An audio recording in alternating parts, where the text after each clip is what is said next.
They've continued to work and grow and implement their program and are setting the foundation for what they want to get accomplished here over the next couple of seasons.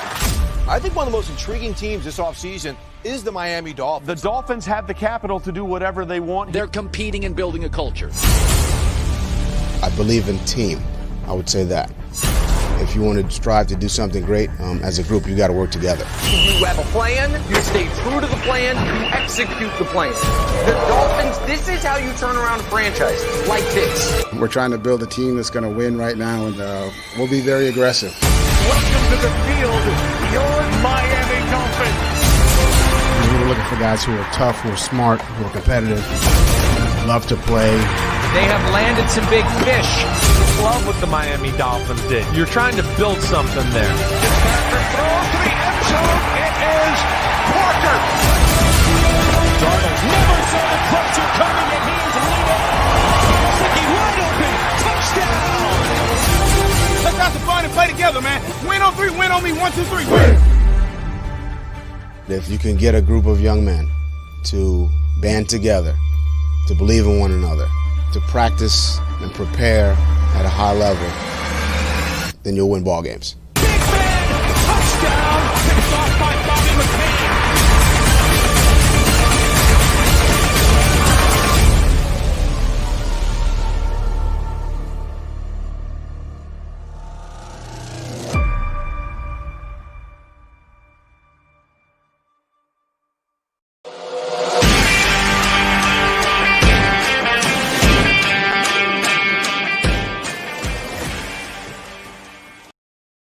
What's good, Fin Nation? What's good? It's your boy Reason. Back here for another one, ladies and gentlemen, because training camp continues and we got to keep grinding with the boys. Man, I got to say today, Solomon Kinley being in on those Zoom sessions live as they're happening, Austin Jackson, he seems like a great kid, and so does Robert Hunt. But Solomon Kinley, man, if y'all haven't seen the Zooms, y'all can go check him out. I was live tweeting as I was sitting in on it, and his energy is just so infectious. Like, to know how he's performing, you know what I mean? If you go back to just before the draft process, I highlighted how much I really like that kid. The fact that we then drafted him, and then to see how he's performed, but to also see the humble attitude behind that, always saying yes sir, no sir. Every time someone said, "Hey Solomon, how are you doing?" He said, "Good, man, how are you?" Like, you made sure to make a point of asking that person as well, not just saying okay and then continuing on with the question. Solomon Kinley just has that man is going to be a leader in the NFL. I'll tell you right now, that is going to be a man that people rally around. You can already tell. And shout out to Solomon Kinley and his whole family. I mean, he said he comes from a family of lifeguards too, and he was getting into the joking a little bit about how all these people when they were doing team Zoom conferences, how all the teammates saw him like he was in this pool while he was on the Zoom, and people were like, "Oh, you can't swim," and he's talking about how he ended up smoking a couple of those guys who were talking on the Zoom call, and then he said, "Ask anyone," and lo and behold, the next man up was Robert Hunt, and people asked, and Robert Hunt joked around, "Yeah, he beat me on one-on-one, but it was a small pool, and he had to push me out of the way." So some good fun, some good jokes. It's a really good Zoom session today. Solomon Kinley, man, unbelievable. I was so impressed with the kid. So impressed with the kid. And I just want to say thank y'all. I want to say thank you to everyone because, out here, it's been, for me, it's been a crazy ride, like me and EM, if we do a little bit of a backpedaling before we go into everything here. Basically how this guy came about, guys, was, me and EM would always talk privately. We built a bond and everything like that over football, over the Miami Dolphins. I can say on a limb, I haven't been in the same room with EM yet, but, he's definitely becoming a closer friend by the day, man. And, I was in his ear and I was like, "Yo, man, we need to start our own thing." We knew the substance we brought to the table, and we were just like, I just kept saying it, and he agreed, man. And I was like, we need to go out, we need to do our own thing, man. we didn't like the reckless talk about Tua. We both had that gut feeling that he was going to be the franchise quarterback. We didn't like hearing things like, oh, Tua's going to break his hip when he walks up the platform before he even grabs a jersey, and that kind of nonsense that we were hearing. We just wanted to kind of separate and, kind of step away from that kind of thing. And, I just got to thank EM for, believing in me in terms of saying, you know what, let's go do this. Let's roll through with this. And, we're only first training camp in, and I already have media availability. Like, I already have media access at my disposal. This thing that I've taken on with Brawl Network, they're starting to really gain momentum, like some big sponsorships coming through, like DraftKings and a couple other ones we're working on over there. And, and it's been such a whirlwind, even my wife's been like, wow, you really like been working hard at this over the past couple of weeks. And I just want to thank everyone, man, because you guys were all the inspiration, educating and talking football with you guys, and trying to help anyone out there who didn't see the nuances of the game, trying to teach those people what to look for when they're watching, live games, or even when they decided to go back and film. Because I know there's a lot of people we've inspired to, pick up film, you know what I mean? And we got a lot of things planned for once the season starts. Trust me, we're going to get into film-based analysis really while the season gets going. It's already underway. It's just the season hasn't started, right?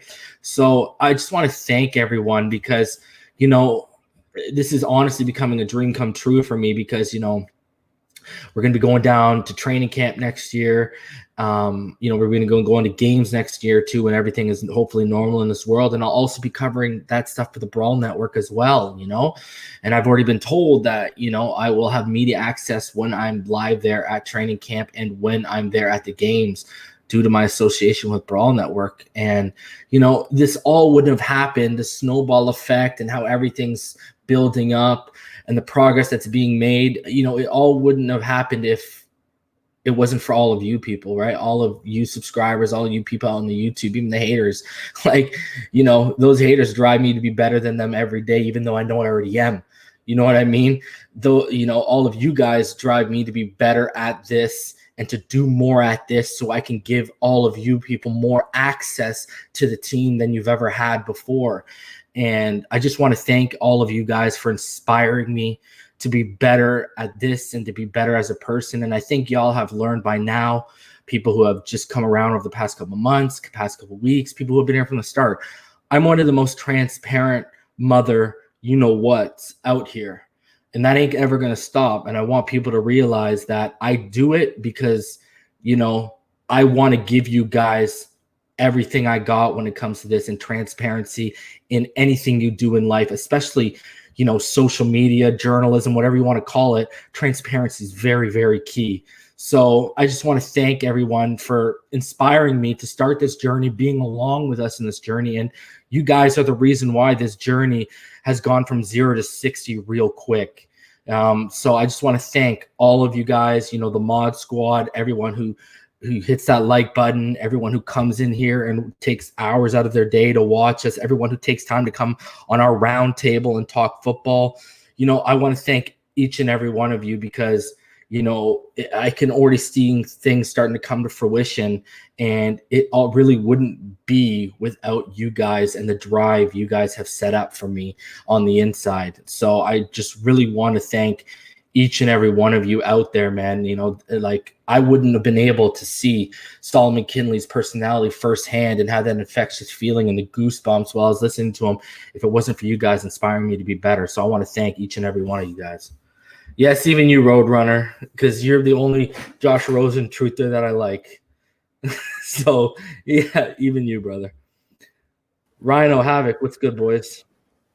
Good job, Reasons. Keep it up. What's good?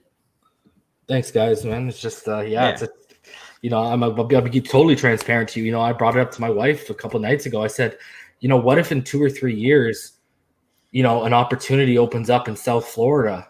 You know what I mean? And we got to basically move up and pack out and go down there. And my wife was basically like, you know what? Because she has her CPA. She's about to get her chartered accountantship out here.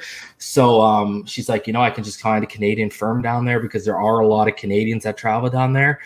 And she's like, I can either find a Canadian firm, she's like, or I can work independent for all the Canadians that are down there for half the year. So even my wife was like, man, if it happens, it happens. I'm down to support you. So it's just, I just wanted to tell everyone the support that's been around me, from subscribers to everyone else, because everyone's noticing this pickup has been, and you guys specifically, Havoc, man. Like, I remember, this channel was one of the first spots you really started like sharpening your teeth on, becoming kind of a face in the YouTube community of Miami Dolphins, man. So, yeah, I appreciate you, because you've been down since day one. And Rhino, he's been, I'd say all the time, if I could give a golden wrench, that man would be first in line. And, this was the first platform he officially allowed his voice to be heard. So, man, I just want to thank you two guys as well. Man, I appreciate that. Especially I came along around the draft time this year, and just the ability to, be a longtime fan and kind of like give your opinion or give voice to maybe opinions that people maybe not have heard yet. It's really good, especially in times like this where, a lot of people, you kind of cooped up all day, and, you miss the community. You miss the community, just being around people in your community. And like, we have a community here. So it's almost like when you come here, it's like you're just coming. It's like a family like atmosphere. So I just appreciate the opportunity. Yeah, man. It's like I told you backstage, our platform is always your platform, bro. I appreciate it. What's good, Todd? How are you doing today? Oh, dying of the heat, man. That's the one thing you'll have to get used to down here full time. Yeah, you're in Jacksonville, right? Yeah, I'm doing security. I'm in my vehicle, and my AC went out last year in the vehicle because the compressor. And they want more than the vehicle's worth to fix it. So the work vehicle, sounds about right. Hey, they took the work vehicle away today because they wanted to repair it and put us in our own vehicles. And I'm like, oh, that had ice cold AC. but it had an oil leak. So they wanted to fix it. So I'm like, get it. They're getting us a rental, but it won't be here till tomorrow. Sounds like you can't win right now at work, bro. Oh. But you know what, though? The last rental they gave us was a Mercedes. So maybe we'll get lucky and get another one. Oh. That'll mess you up sometimes when you get that rental, and that rental is like, damn, I want to steal this car. It was a 2020 Mercedes SUV. Wow. It had that little extension that you hit by your legs that makes it almost like an easy chair with your legs in the driver's seat. Let me tell you something. I drove a Ford Ranger for a decade straight. I don't know nothing about automated controls, power, anything. That was a straight car, straight truck. All mechanical, huh? Oh, yeah. Hey, that's what I'm driving with this van. It's nothing, nothing special, but I feel like one day the cameras in Todd's car is just gonna fall to the right, and we're gonna see that he's been security this whole time at like TIAA Bank Field or something like that. Yeah. And the Jacksonville Jaguars are practicing in the background. No, because they don't pay enough. Oh, really? Eh? You only get 20 hours, or about 10 hours a week, actually, and they pay about $10 an hour. Oh, wow. Yeah, man. Those are, I went down to college in Miami, and I worked in the restaurant scene right on the heart of Miami Beach, south of 5th Street, like on the water type situations.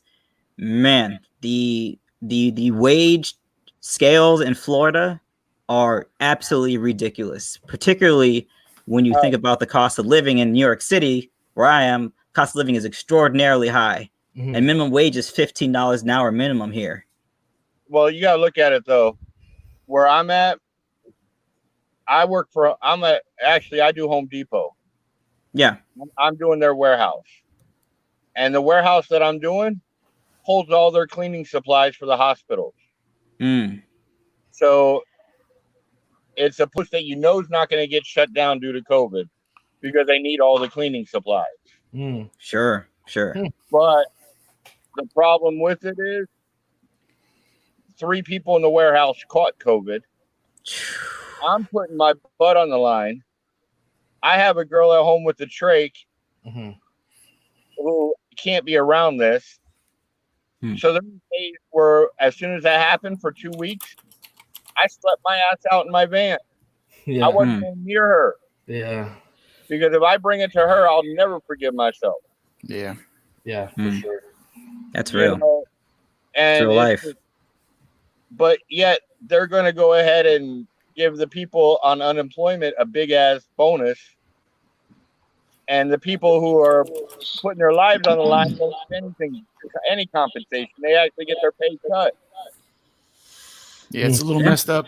Messed up. I think it's important. I think it's important to note that, you know, the people on unemployment and the people that are forced to work are not in competition with each other.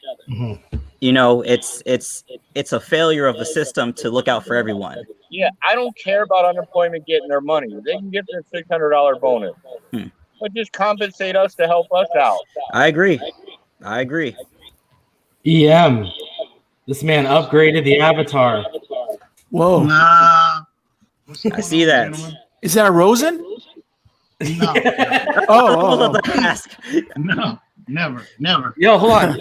Is that Matt Collins? He has elite hair. Yo, is there a marching band in the background?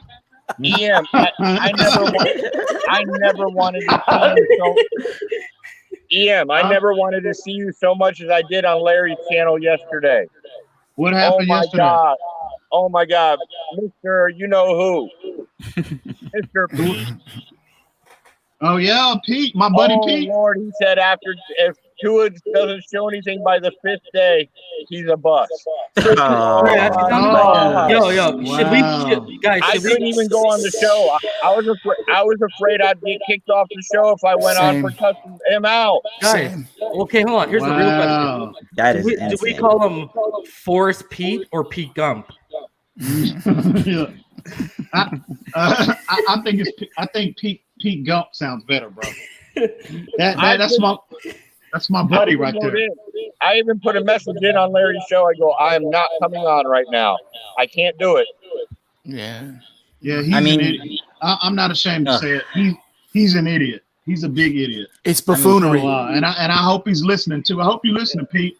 You're an idiot. Guys, never argue or never listen to a guy whose IQ rivals your shoe size. All right, I'll be the first one to tell each and every person to hear that. And to be honest with you, he's got the football aptitude of my Chihuahua. To be honest with you. Why are you insulting your Chihuahua like that? I mean, yeah, right. I got him good there. You used to love your dog, man. He's got the football attitude of my little Chihuahua. I'm gonna be honest. Seriously, I was like looking for EM to come in. I'm like, oh man, if he comes in, it's gonna be on. All right, well, yo, let's get into a few things, but let's start off with what I said, because if anyone read anything today, Rosen was mediocre once again. But so I just sent this out. Sure seems like Rosen's play has really evened out after that dark corner of Dolphins Twitter was running amok saying he would be our starter after day one, huh? That's a shame, because it ain't happening. Hey. All right. Yeah, where's all those individuals that was after Rosen's stellar 2 days, allegedly stellar 2 days? Where are those individuals at? I hadn't seen them. Where are they at? Where's all that chirping? That's a good question, man. I remember after day one, you know, the narrative was being drawn up, and then people realized that we're still, that was day one of training camp. We have several weeks of training camp left. This thing is not being determined in the first, second, or third week. Hey, how many of you guys had a big sigh of relief when you saw Fitz was back?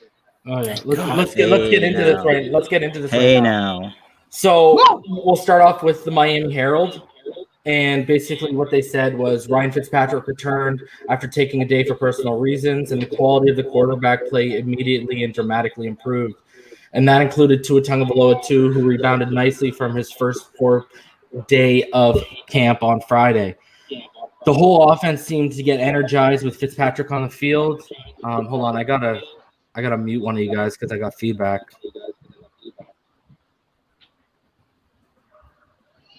Is it EM?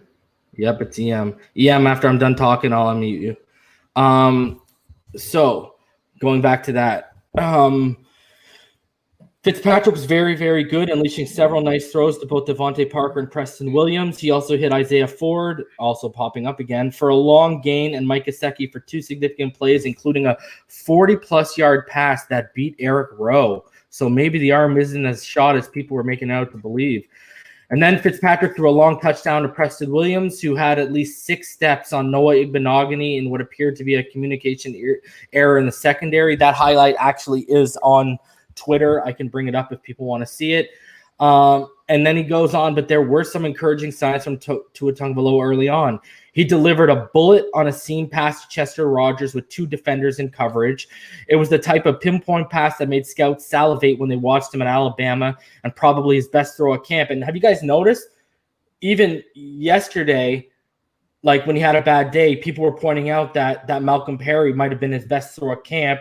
Then his day before that on I think he had a bullet over the seam to, what was it? Was it Kirk Merritt or whatever? And people were saying, oh, that might have been his best throw of the camp. So every day you're starting to hear, oh, this might have been his best throw of the camp. That's a good sign. Tua Tagovailoa also attempted a deep sideline pass to Jakeem Grant. And while it wasn't a bad throw, it wasn't good enough to get the ball on to Grant against tight coverage from Nick Needham. So good showing from Nick Needham. Finally seeing him in a bit of a positive light there. During Tagovailoa's second set on 11-11 drills, he threw 2 short screen passes that were completed and had a pass down the middle to Chester Rogers knocked down by Tay Hayes. During red zone drills, Tagovailoa rolled out and threw a touchdown to Iowa rookie tight end Nate Wheating. Good stuff.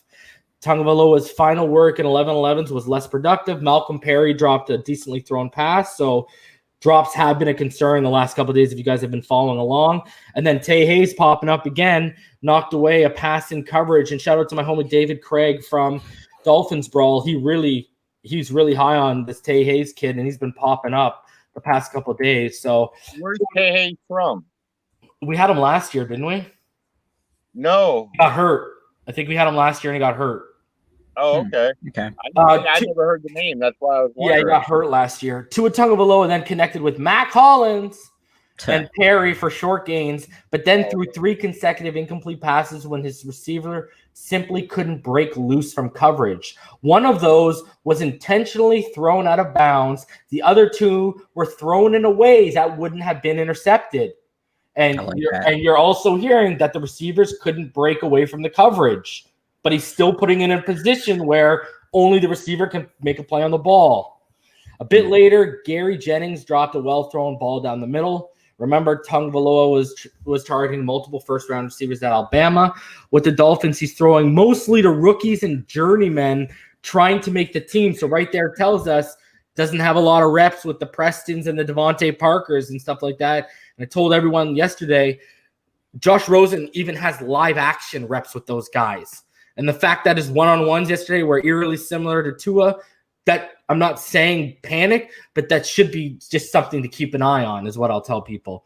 I'll be honest with you. I would like to see Fitz still get first reps, of course, but I would like to see them give Tua some reps with the first team. Well, I think you'll get there as he gets more comfortable and acclimated with the game speed. So overall, Tagovailoa got a lot of work on Saturday, and QB pressure and tight coverage and receiver drops torpedoed some plays. Here's our boy we've been wanting him to show up. Rookie Jason Strowbridge would have sacked him 2 seconds after one play began if he hadn't been blown dead. Josh Rosen was okay. Doing nothing egregious or spectacular. Perry took a short screen pass from Rosen and gained 10-plus yards thanks to his speed and shiftiness. So not much on Rosen. Even seen him kind of even out from that 75-yard bomb in the first day. Besides cornerback Xavier Howard, safety Kevon Frazier, and linebacker James Crawford did not participate in practice. Howard was on the exercise bike, meaning he's out of quarantine and likely will soon be removed from the COVID list. His removal would leave no Dolphins on that list. Again, guys, I love to see this. Running back Myles Gaskin continues to impress. He seems to be running the ball with a lot more power than a year ago and continues to draw praise from coaches. Oh boy, Kalen, it ain't looking good for you, brother. You gotta get Bum Lodge out of here, man. You gotta print up his ticket. Bro, if Gaskin taps into what he was in college, oh boy. Oh boy. we could actually, God forbid Gaskin. someone goes down, but Gaskin could possibly step in. But let me just go on here, and then we'll talk about this article. Matt Breida, with his speed, should be effective on screens. We saw him turn one into a nice gain on Saturday, but he also had a goal line fumble that defensive tackle Braden Bryant came away with. Though guys, we're hearing this again, though we're not allowed to identify who was where on the depth chart, we're beginning to wonder if linebacker Raekwon McMillan will have a meaningful role on this team. It's clear the Dolphins want to get a long look at their new toys at linebacker, Landon Roberts and Kamuga Hill specifically, and Andrew Van Ginkel has assumed a larger role after Vince Beagle's season-ending Achilles injury. Calvin Munson has also very much been involved, and the linebackers got lots of work with Baker sidelined on Saturday. They also say here, keep an eye on Trey Hayes, who looked good Saturday. He broke up one pass and deflected another. Keep in mind that he only allowed 13 of 16 passes in his coverage area to be caught last season after Miami claimed him off waivers from Jacksonville. Okay, and then he got hurt. Bobby McCain blew up Kalen Ballage on a running play in the end zone. Oh my gosh, that doesn't even sound right. That doesn't even sound right. Defensive end Curtis Weaver limped off the locker room with an undisclosed injury, and guys, he didn't return. Here's who's won a bunch of one-on-one matchups, still drills between defensive players and offensive linemen. Solomon Kinley beat Christian Wilkins. Austin Jackson beat Lawson. Van Noy beat Robert Hunt. Benito Jones beat Dieter. Zach Seiler beat Danny Isadora twice. Emmanuel Ogba beat Julian Davenport. No surprise. Wilkins beat Keaton Sutherland. Eric Flowers then beat Godshaw. Andrew Van Ginkel beat Jonathan Hubbard, who's a pretty big boy. Jesse Davis beat Van Noy, and Seiler beat Hubbard, so Hubbard's struggling. Again, you keep seeing this pop up, guys. Hunt had at least one false start. And they've been pointing that out the last couple practices. He has had false starts. There was one practice where he had 2 false starts at least, they said. Austin Jackson, Solomon Kinley continue to be given every chance to win starting jobs. So, guys, what would everyone's takeaway be? EM, did you hear all that? Yeah, pretty much all of it. Okay, what would be your takeaway, bro, from what you're hearing right now on that first article? Man, more encouragement about the offensive line. Looks like, man, Austin Jackson and Solomon Kinley, looks like they might be week 1 starters, man. And again, that's encouraging to see. And it's not like, I would be less enthusiastic about them last year because of the lack of talent that we had up front in the front 7. But we actually, with our offseason, bringing in top flight talent, maybe not, I shouldn't say top flight, but good, very good talent. Them winning one-on-one matchups with them. I mean, that is very encouraging to hear, man. It's not like they're going against, Charles Harris or Taco Charltons of the world. These are bona fide, legit, made men in this league with Emmanuel Ogba, Christian Wilkins, even Raekwon Davis. I know he's a rookie, but Shaq Lawson as well. And to see them hold their own against these players, man, that is extremely encouraging. In the homie Tua Tagovailoa, I think we can exhale a little bit. You know what I mean? The kid, what do we say? I saw clips of an article earlier where he seems more calm, he seems more collective, he seems more confident today. Okay, so what did we say last night? Let the man get his feet underneath him. His head is swimming. You know what I mean? He's a rookie. He's his first NFL training camp. Let the man get his feet underneath him. And it sounds like Tua is, today, he was more calm, more confident, and you're starting to see the flashes. And if you listen to Brian Flores, when they asked him earlier, was it yesterday or was it earlier today? I don't know when it was, when they interviewed him, when they were talking about the better talents, I don't know if he said generational talents, but the better talents in the NFL. You want to, in terms of rookies, you want to see them. What you want to see is the flashes of that talent. And what you're seeing with Tua, like today, you know what I mean? You're seeing that big time talent that we saw at Alabama. You know what I mean? Even with early, since day one, there's been a common thing amongst the beat writers. He hasn't lit the world on fire yet, but he's shown flashes, and that's what you want to see. So now with him, getting more, getting his head more in the playbook, okay, getting more acclimated to the speed of the game, developing a better rapport with his wide receivers. Once that happens, now you see the natural talent start to take over. And hopefully Tua can build off this, he can build off this practice today and start stacking up these good practices on top of each other. And he can start, he can get on that fast track to becoming the player that we all envision him to be. Anyone else? I mean, it's just. I think when you look at it, there is, I just try to look at it from like a week's lens. Just try to accumulate the week's work, and then look at that point. And you just got to look at, who's ascending, and who's descending.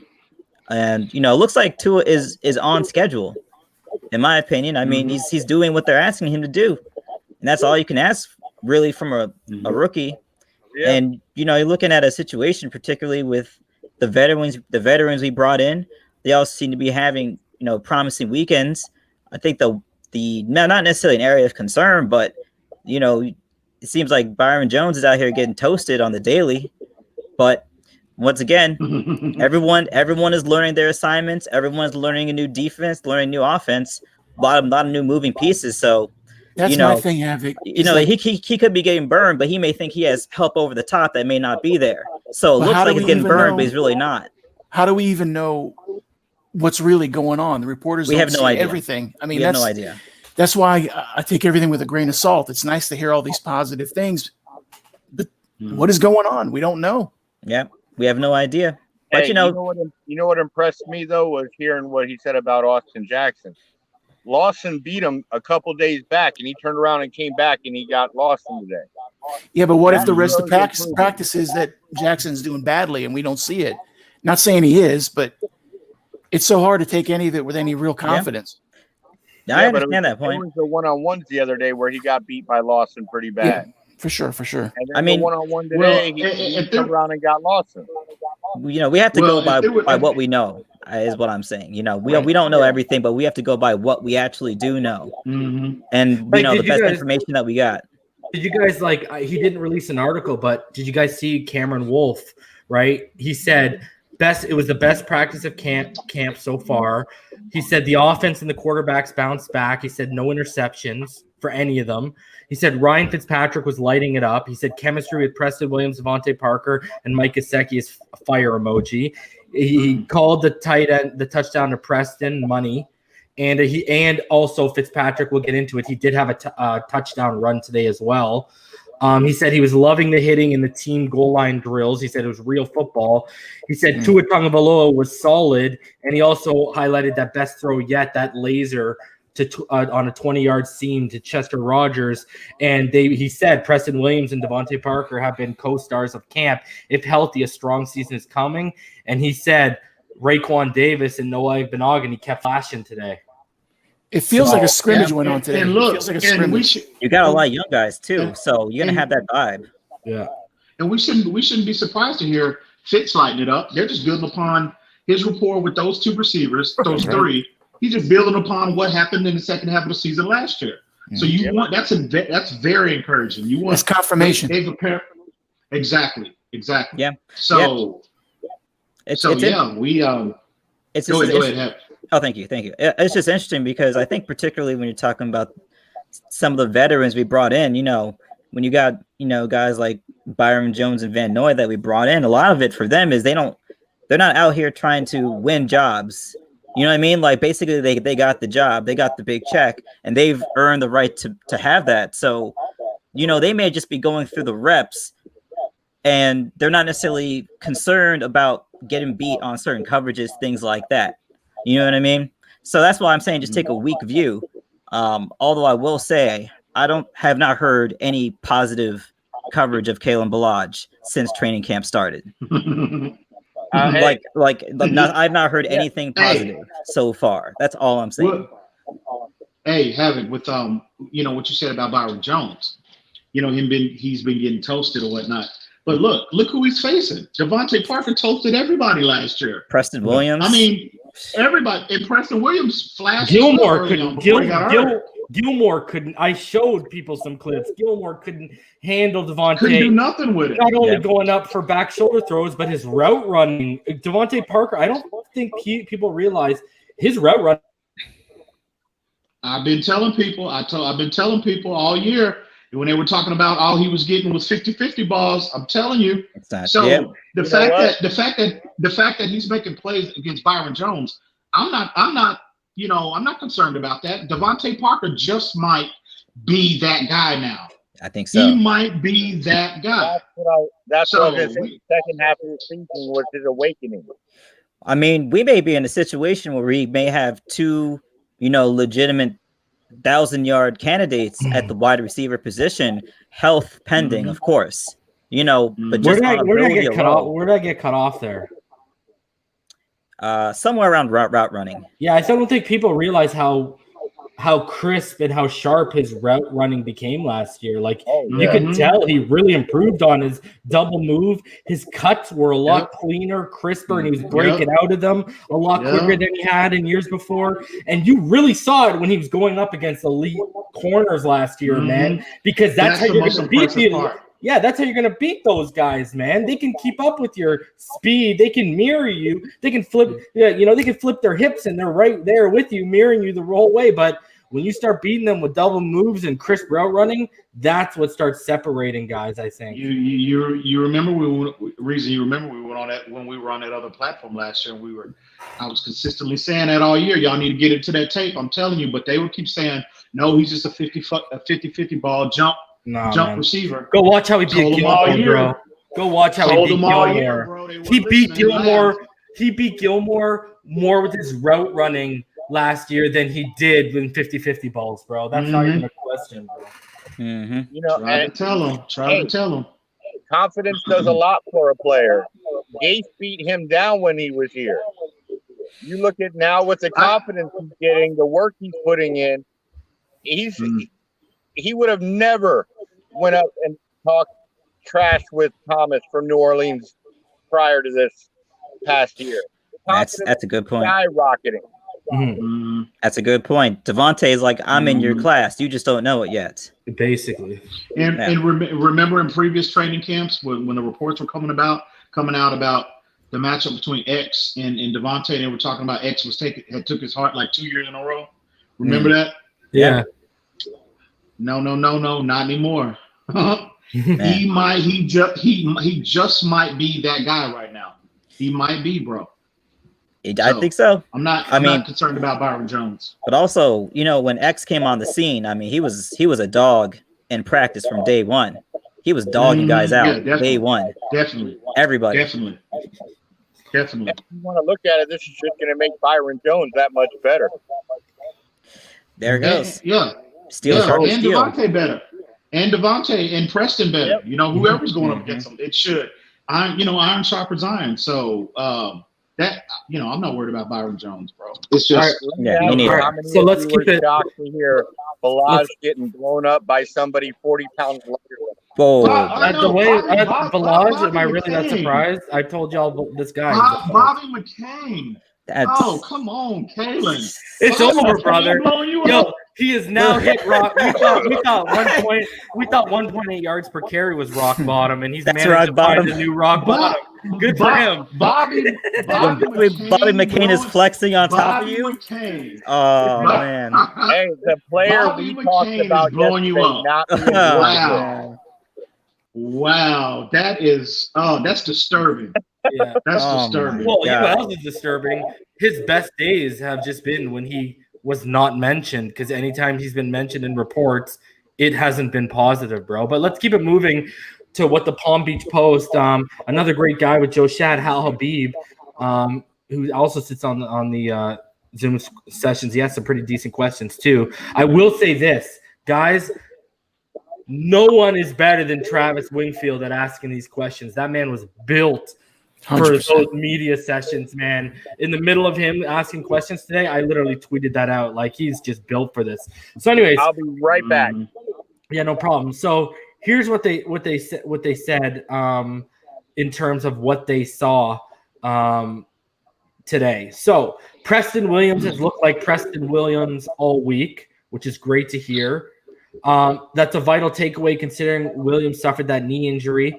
Often with such injuries, they say what me and EM have been saying. Usually players don't begin feeling themselves for like a calendar year, at least after that. So he's clearly way ahead of schedule. Tagovailoa, they also highlight that deep seam pass here. And they say overall, he looks sharper than he did Friday in regards to Tua Tagovailoa. During a red zone drill, Tagovailoa smoothly hit that Nate Wheating. And hey, they add something here. We didn't hear this in the other one. He was throwing it on the run. We didn't hear that in the last. Now we hear that. He also, and here's another little tidbit. He also patiently waited in the pocket for a play to develop before zipping a pass to Gary Jennings through traffic, and Gary Jennings dropped it. So again, we got more context than the last article that told us Gary Jennings had a drop on a Tua pass. Now we see he sat back in the pocket, and they say he zipped it to Gary Jennings. We heard in tight coverage with two defenders around him, and they also say here through traffic. So they had a little bit more context to that throw, so that's good to hear. Fitzpatrick floated a perfect pass over Eric Rowe into the hands of Mike Gesicki in the 2-minute drill. So there again, we found out how Eric Rowe got beat with a little bit more context. It said Devontae Parker had a rare drop. Jordan Howard had his moments and should be a factor when the tough yards are needed, although run blocking is inconsistent. So a little tidbit we hadn't really got in any of the reports of the past couple of days where they say here that the run blocking so far was inconsistent. The moist field was a minor factor earlier. Jakeem Grant slipped after making a catch and trying to make a cut. Sam Eguamin was working after missing at least one practice earlier in the week. Xavier Howard was spotted running the stationary bike, like we said. And Raekwon Davis finished the practice without a number, without a jersey after his jersey was torn off. And it was Austin Jackson. I don't know if you guys read today. They got Jackson literally ripped. They asked him about it in the Zoom. And we were kind of like, yo, what are they talking about? Because we weren't at practice. Lo and behold, we found out after practice and the reports came out. Apparently, in live action, they went at it, and Austin Jackson fucking ripped the jersey right off Curtis Weaver. And they asked Curtis what they asked Austin Jackson, what did you say to him after? And Austin said, I didn't say anything. I just kept it moving. There was a pause. There was a pause, though. Yeah. There was a pause. Yeah. Yeah. I don't think I said anything. I guess he's not as soft as somebody. He's not as soft as you thought. Reese. You might be right. Maybe he wasn't. Let's see. Hey, I like hearing that. Though. Here's the other thing I did say, EM. What did I say? I said he was going to have to develop it against big boys who he knew were coming for his ass. That's what I said too. So I said I don't think I see it. And it looks like they're getting under his skin and they're riling him up, and it's bringing out another side of him. And I mean, good. It's about time. He was going to take grown men to bring that out of him too. Reason. So was it Raekwon Davis or Curtis Weaver he got into it with? It was they were just like they didn't get into it. Apparently, like it was just a dogfight in the trenches between them, and Austin Jackson ended up ripping off his jersey in the middle of the dogfight. To who? Weaver or to who? Weaver or Raekwon? No, sorry, Raekwon Davis. Okay. He ripped off Raekwon Davis' jersey. Damn, Raekwon. Damn. Yeah. That's a big boy. I said Weaver. Wow. No, it was Raekwon Davis because they asked him about it, and he said they asked him in the Zoom. They're like, "Hey, what did you say to Raekwon after?" He said nothing. I kept it moving. You know, but the thing about that reason is that there was a pause. There was a pause before he answered. It was like tick, tick, and then he answered. Yeah. But look who he's around. He's around Solomon Kinley, who's a dog. He's around, Hunt. These are the guys, rookies that he came in with. One thing he highlighted today. One thing he highlighted today, though, like all of them, Hunt highlighted, Austin highlighted, and Solomon Kinley. They said, and guys, I know you've seen Keaton Sutherland end up on the bad side, but he was highlighted by, I believe it was Solomon Kinley or Robert Hunt was the one who highlighted him. But apparently Jesse Davis, Eric Flowers, and Keaton Sutherland have been taking them to the side one-on-one little conversations.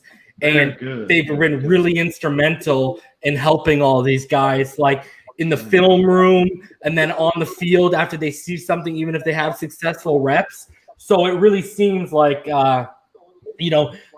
it really seems like these guys are trying to help them. And, they're probably saying, like, you got to be a fucking dog out here, bro. You know what I mean? That's the one thing. Very good. I mean, the guy that everybody said we overpaid $10 million a year, he's been keeping them after practice for extra time out there. That's the one. Together.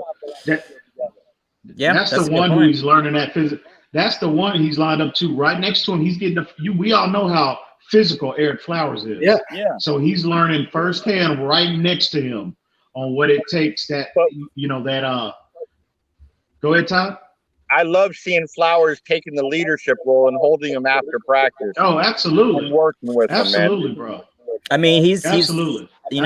From an experience standpoint, I mean, he's the guy on the line right now. That's his role.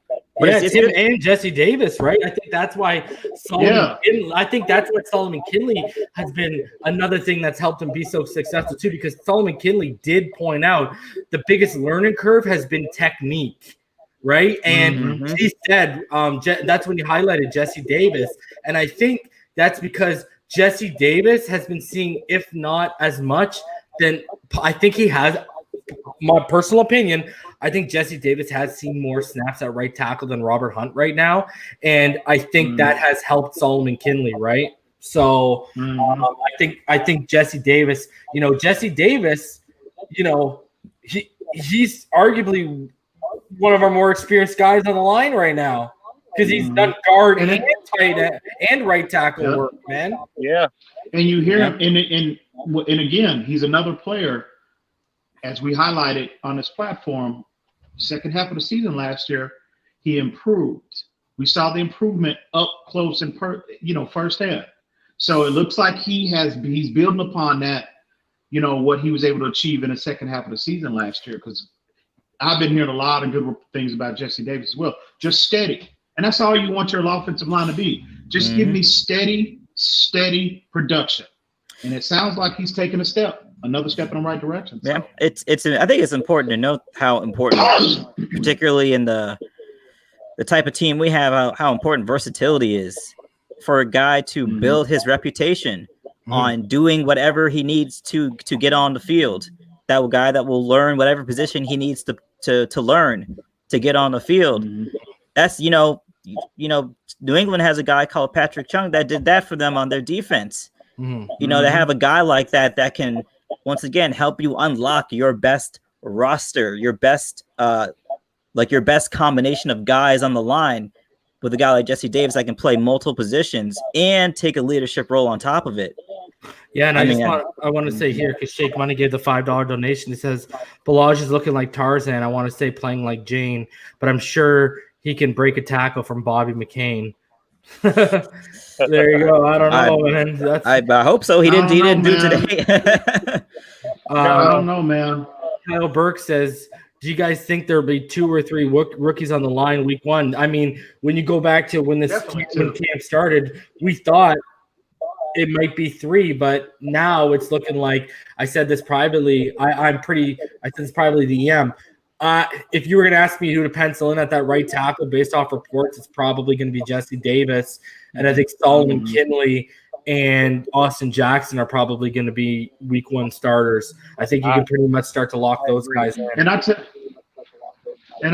tell you, Reason, in regards to Robert Hunt, I'm not ready to pull the plug on him or anything like that. And I want to be clear. Nobody says he's been terrible. He just hasn't been as good as the other 2 rookies. No, you know what it is, Ian? You know what it is? He is living up to what my pre-draft evaluation was. He's better suited as a guard than he is a tackle so far. You're literally seeing it start to play out in your eyes, man. And you know what? What did we sign Flowers for 2 years, right, guys? There you go. Mm-hmm. You got Hunt and Kinley. Yeah, you could shift Kinley back to left guard and slide Hunt in at right guard in 2 years, bro. So it's not all lost. I agree. Now, also, hey, remember this though. Injuries, and we always have injuries every season in the interior, going back to pound C, 4 pounds. Who do you want to name? We've always had injuries in the interior, so now fine. And I do want to say too, sorry, just Todd, and I'll let you go. It was Robert Hunt, guys, today. He said, when I believe it's Cameron Wolfe asked about the difficulties of right guard and right tackle, and he basically said, guys, everyone's being cross-trained. Mm-hmm. That's how So it goes. he made a point to point out that everyone across that offensive line, they are being cross-trained. And we go back because when you have injuries, when guys are cross-trained, it's a lot easier to find a man to step up, right? Yeah. And also in terms of training camp, when you hear guys, getting beat or guys, not necessarily showing out, they may be learning a new position they haven't played in quite a while. So it's not necessarily like especially you're talking about the first week of training camp. There's not a lot of tea leaves to read right now as guys are just trying to get the reps in and get the system down right now. So the coaches are forgiving for them to have mistakes. I think we should be the same. But, if a guy is out here getting blown up by a converted cornerback, that weighs 40 pounds less than him, and a guy who had one more broken tackle than me last season, I mean, the writing has to be on the wall, especially if Gaskins is a guy we think he may be. I would agree. The fact that you brought up that we signed Flowers for 2 years. We don't know what the salary cap's going to be next year, and all his guaranteed money is pretty much this year. That's a good point. Yeah. That's a good point. Yeah. I mean, they're going to have to do something to make it fair because, particularly with the salary cap next season, it's going to hit so many teams hard. Like the free agency is going to be, virtually non-existent. Yeah, but they front loaded pretty much everybody's guaranteed money to this season. Yeah. The Dolphins have gone about signing these veterans a smart way. And stuff like that. But other than that, even the rookies had their guaranteed, their signing bonuses moved up to this year. I mean, was that all the news you had, Reason? Nope. I got more. Oh, okay. X info. I got a one specifically from Joe Shad. That's the Tua tracker, so we can give everyone a specific Tua Tagovailoa update. And then I do have a little roster transaction that happened that we can go over. We'll go over linebacker safety from the CFL. Mm-hmm. So we'll go over the Tua tracker first, just to stay consistent with training camp. Basically, this is from Joe Shad again. I think he's been one of the better guys in terms of giving you direct coverage. You guys can go check out the Sun Sentinels coverage today. Again, it's like he's so doom and gloom. I'm starting to be like, I can't take their post camp reports, man. So he just basically said, Joe Shad, Brian Flores, the Dolphins coach, was saying before Saturday's practice that, yes, you should see a flash or a glimpse of something special from special talents. The first 4 practices of his camp had been mundane, nondescript, and underwhelming for Tua Tagovailoa, who, as the 5th pick in the last NFL draft, is expected to deliver greatness. That changed Saturday. Tagovailoa seemed to carry himself with a sense of confidence, calm, and assertiveness. And then something special. Tagovailoa unleashed the kind of laser-like frozen rope of pinpoint accuracy you saw in all those games when he wore crimson and white. Tagovailoa let it go, and it was his best throw of camp, right on the money for about 20 yards to Chester Rogers, who ran a nifty seam route. Exhale. This is a marathon, not a sprint. And though the first 4 miles were not the fastest for Tua, signs of progressions were evident on Saturday. He came out firing. He was on his game, and then basically went into a little bit of the Brian Flores Zoom, and it said the evaluation is not just did he complete or how many. There's a lot that goes into it, so I think they're both improving and getting better, referring to Tagovailoa and Rosen. It says Ryan Fitzpatrick returned to practice after 1 day from personal reasons and did well. Perhaps Fitzpatrick's presence puts Tagovailoa at ease. After all, Tua wears a Fitz jersey to interview sessions. It then talks about Fitzpatrick a little bit, and it says he fired a pass across the middle to tight end Gesicki. Fitzpatrick completed a long bomb to Preston Williams, who they say now over here, Joe Shad says Williams looks splendid. And he has that burst back, it seems. Fitzpatrick seemed thrilled to be back. His positive energy is infectious. And on Saturday, Tagovailoa appeared comfortable and more like the uber-accurate poised leader the Dolphins thought they drafted. In a memorable red zone moment, Tagovailoa rolled to his left. He looks competent on the move and completed a touchdown to tight end Nate Wiedeling. Tagovailoa took the field on Saturday with a sense of seriousness and urgency. He was also the last quarterback off the football field on Saturday, ladies and gentlemen. Man. He had to tie his shoes. Here we That's what Omar was You doing. know what he's doing? All these people with this chatter, y'all bringing the competitor out in him, and you better be sending Josh Rosen flowers and candies after Tagovailoa. Make sure he gets his bus ticket out of town, because y'all are setting that drive up and with Tagovailoa. And so keep feeding it. Go ahead, say whatever you want, because this man came back with his best performance after the pattern practice, after all of y'all were calling him out, and everyone keeps talking about his throw to Chester Rogers, and that's multiple people now: Hal Habib, Joe Shad, Cameron Wolf, and the Miami Herald crew that talked about that pass in the red zone drills to Nate Wiedeling. Like, we're hearing about he's making these throws on. I mean, I don't know what to say, man. Like, all right. Hey, guys, I'm going to have to get out of here. All right, buddy. I'm going to have to get out of here a little bit. All right, I just want to say one thing. I'm shaking my head because I'm impressed, but at the same time, I'm irritated because I can't see these throws myself. So, yeah. Yeah, I hear you. Y'all have a good one. I'll try to be back on in about an hour if you're still around. All right, buddy. Take care. Be good, man. Be good. Hold on a sec. I'm just going to do a little rearranging. Hold on a sec. All right, go ahead, EM. Reason you keeping that bus gassed up, right? You filled up. When was that? Yesterday? When was that? Listen. Make sure you keep that bus filled. You know up. you know what I want to say, Ian? I did the Dolphins Brawl podcast. That's actually now out today, guys. At the end of the show, I'll provide the link. It's on all major platforms. And the homie Tim Rodriguez, he had this massive like medieval sword in the background when we were doing it. And I said, "Hey, bro, can I use that just to make sure all these people end up dying on this Josh Rosen hill when it's all said and done?" Yeah. Listen, yeah, they're willing to fall on that sword. You can't spell Rosen without reason. You know what I'm saying? Can I make a point about Omar?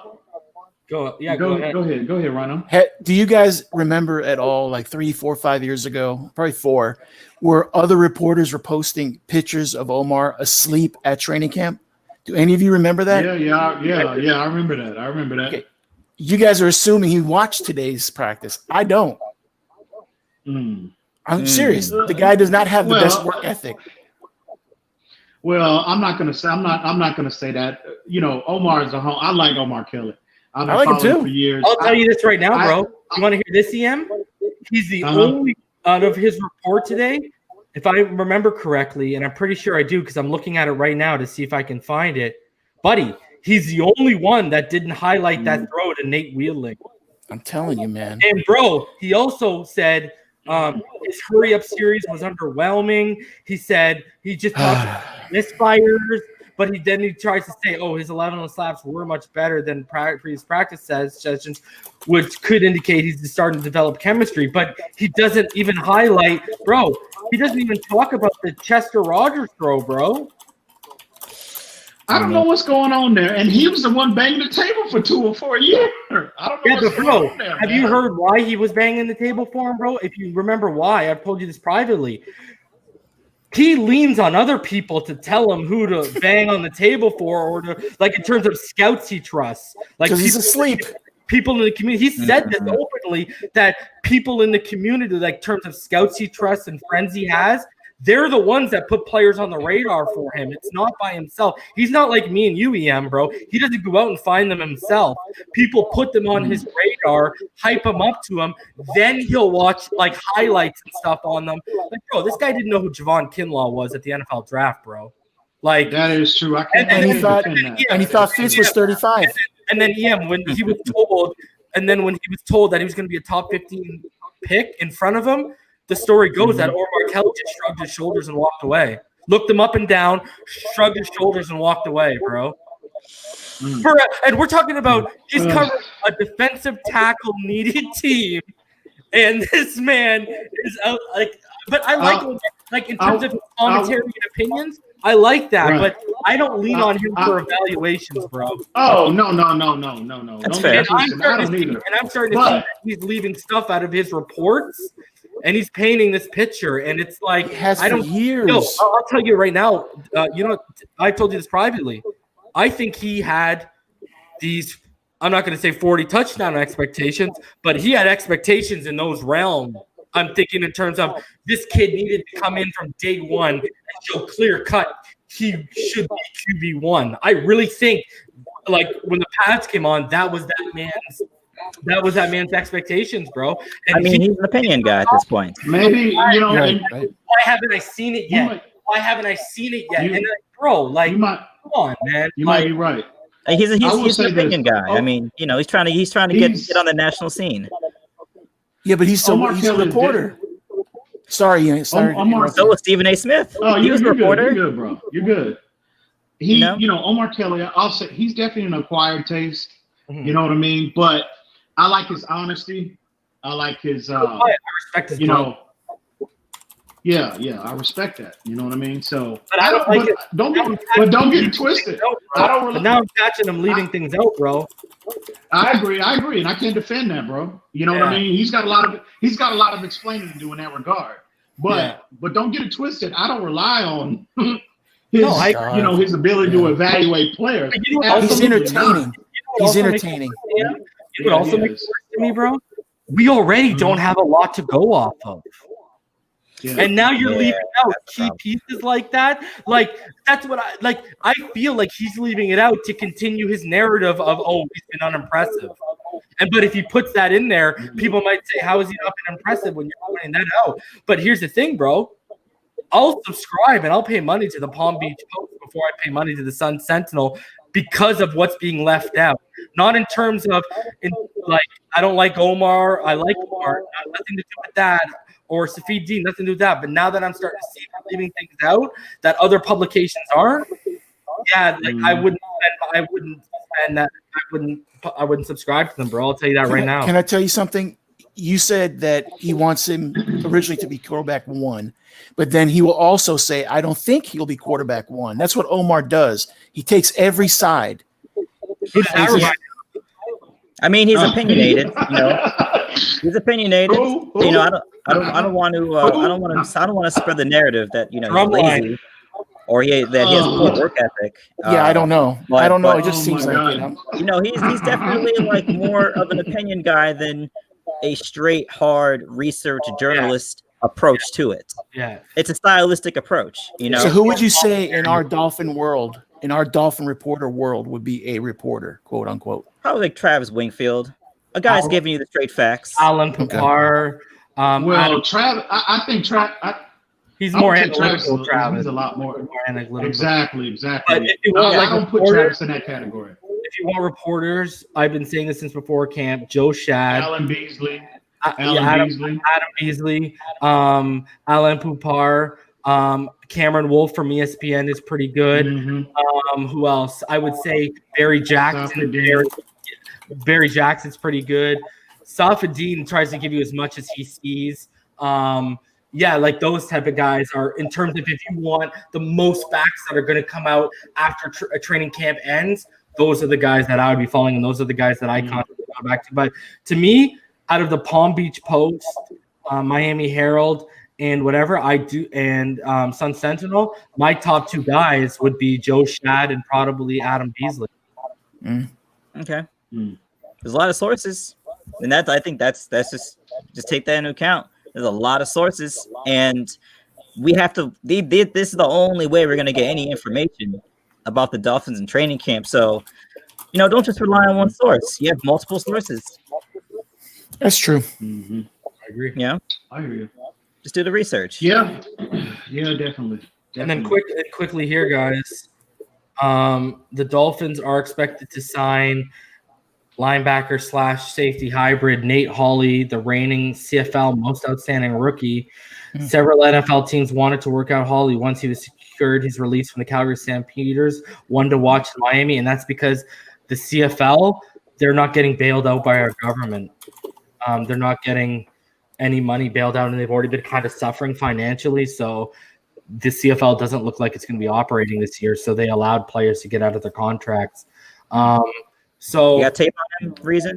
I have not watched him, bro. I don't, I'm Canadian, but to me, the CFL stands for Crappy Football League, bro.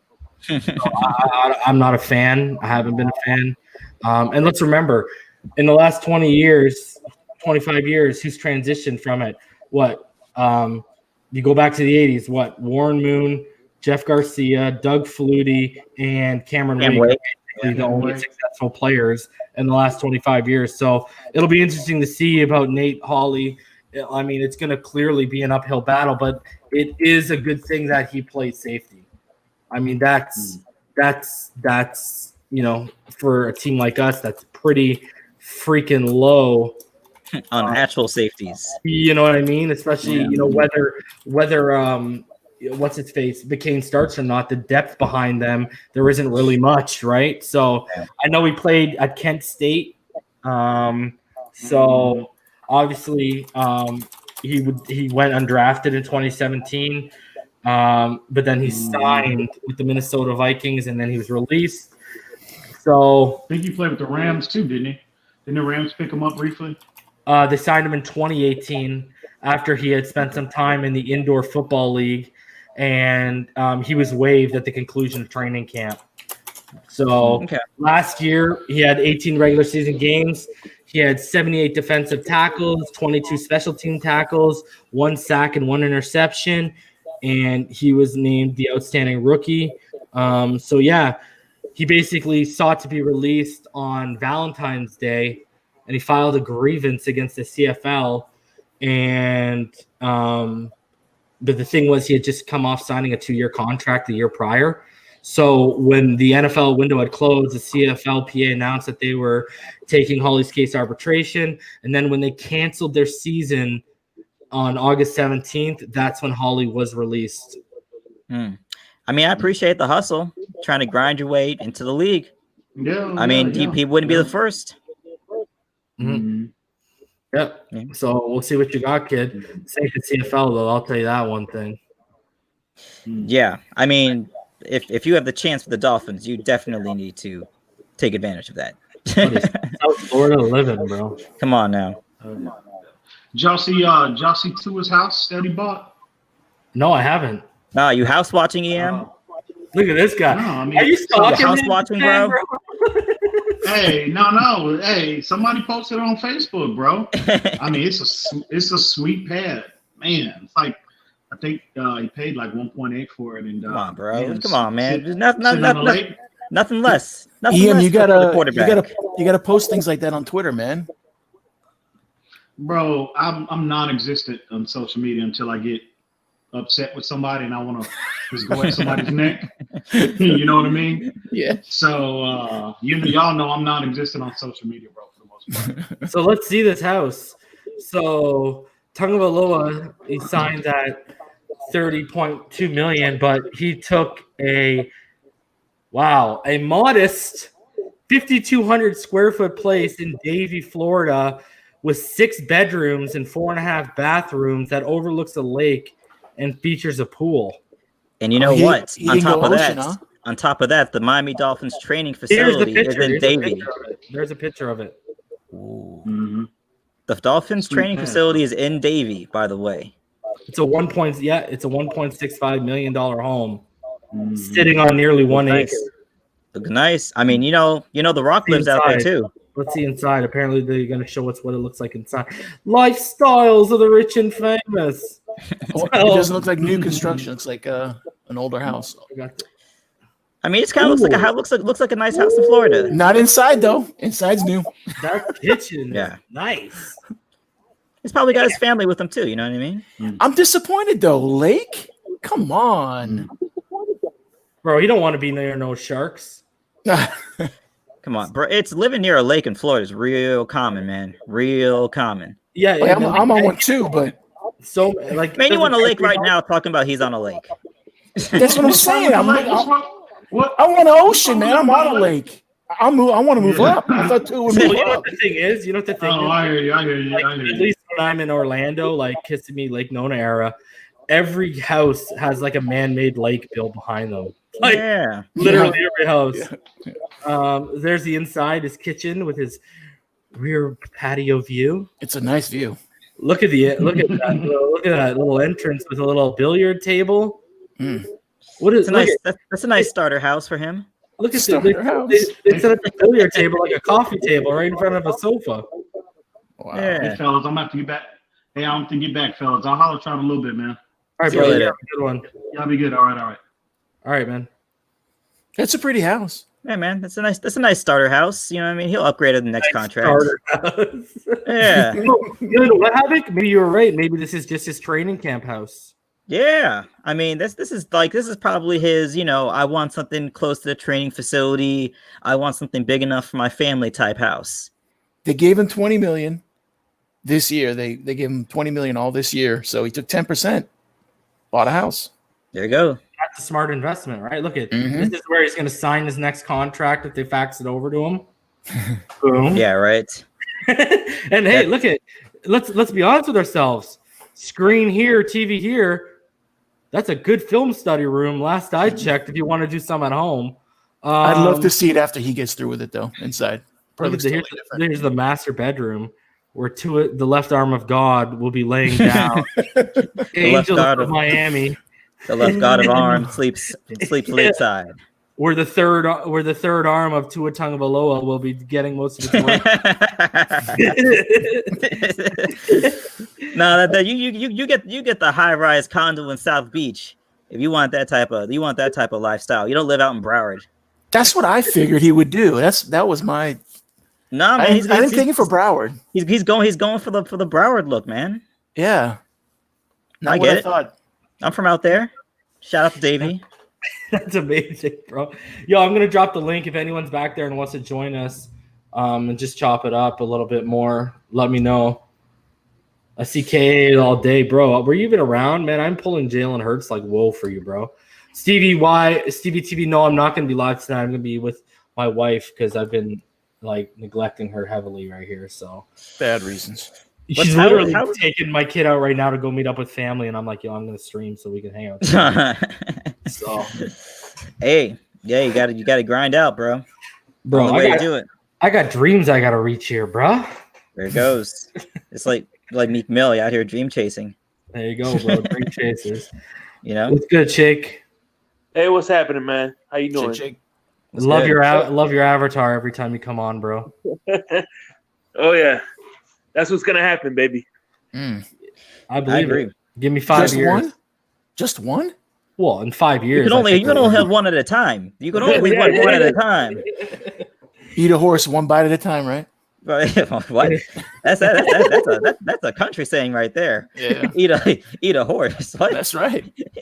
What's good? What's good? I want to touch on the Omar Kelly thing. Okay, go ahead. The reason why Omar Kelly is doing that is, let me ask you this: how did LeVar Ball get famous?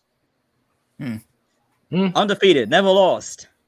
So you think he just wants attention? He could beat Michael Jordan.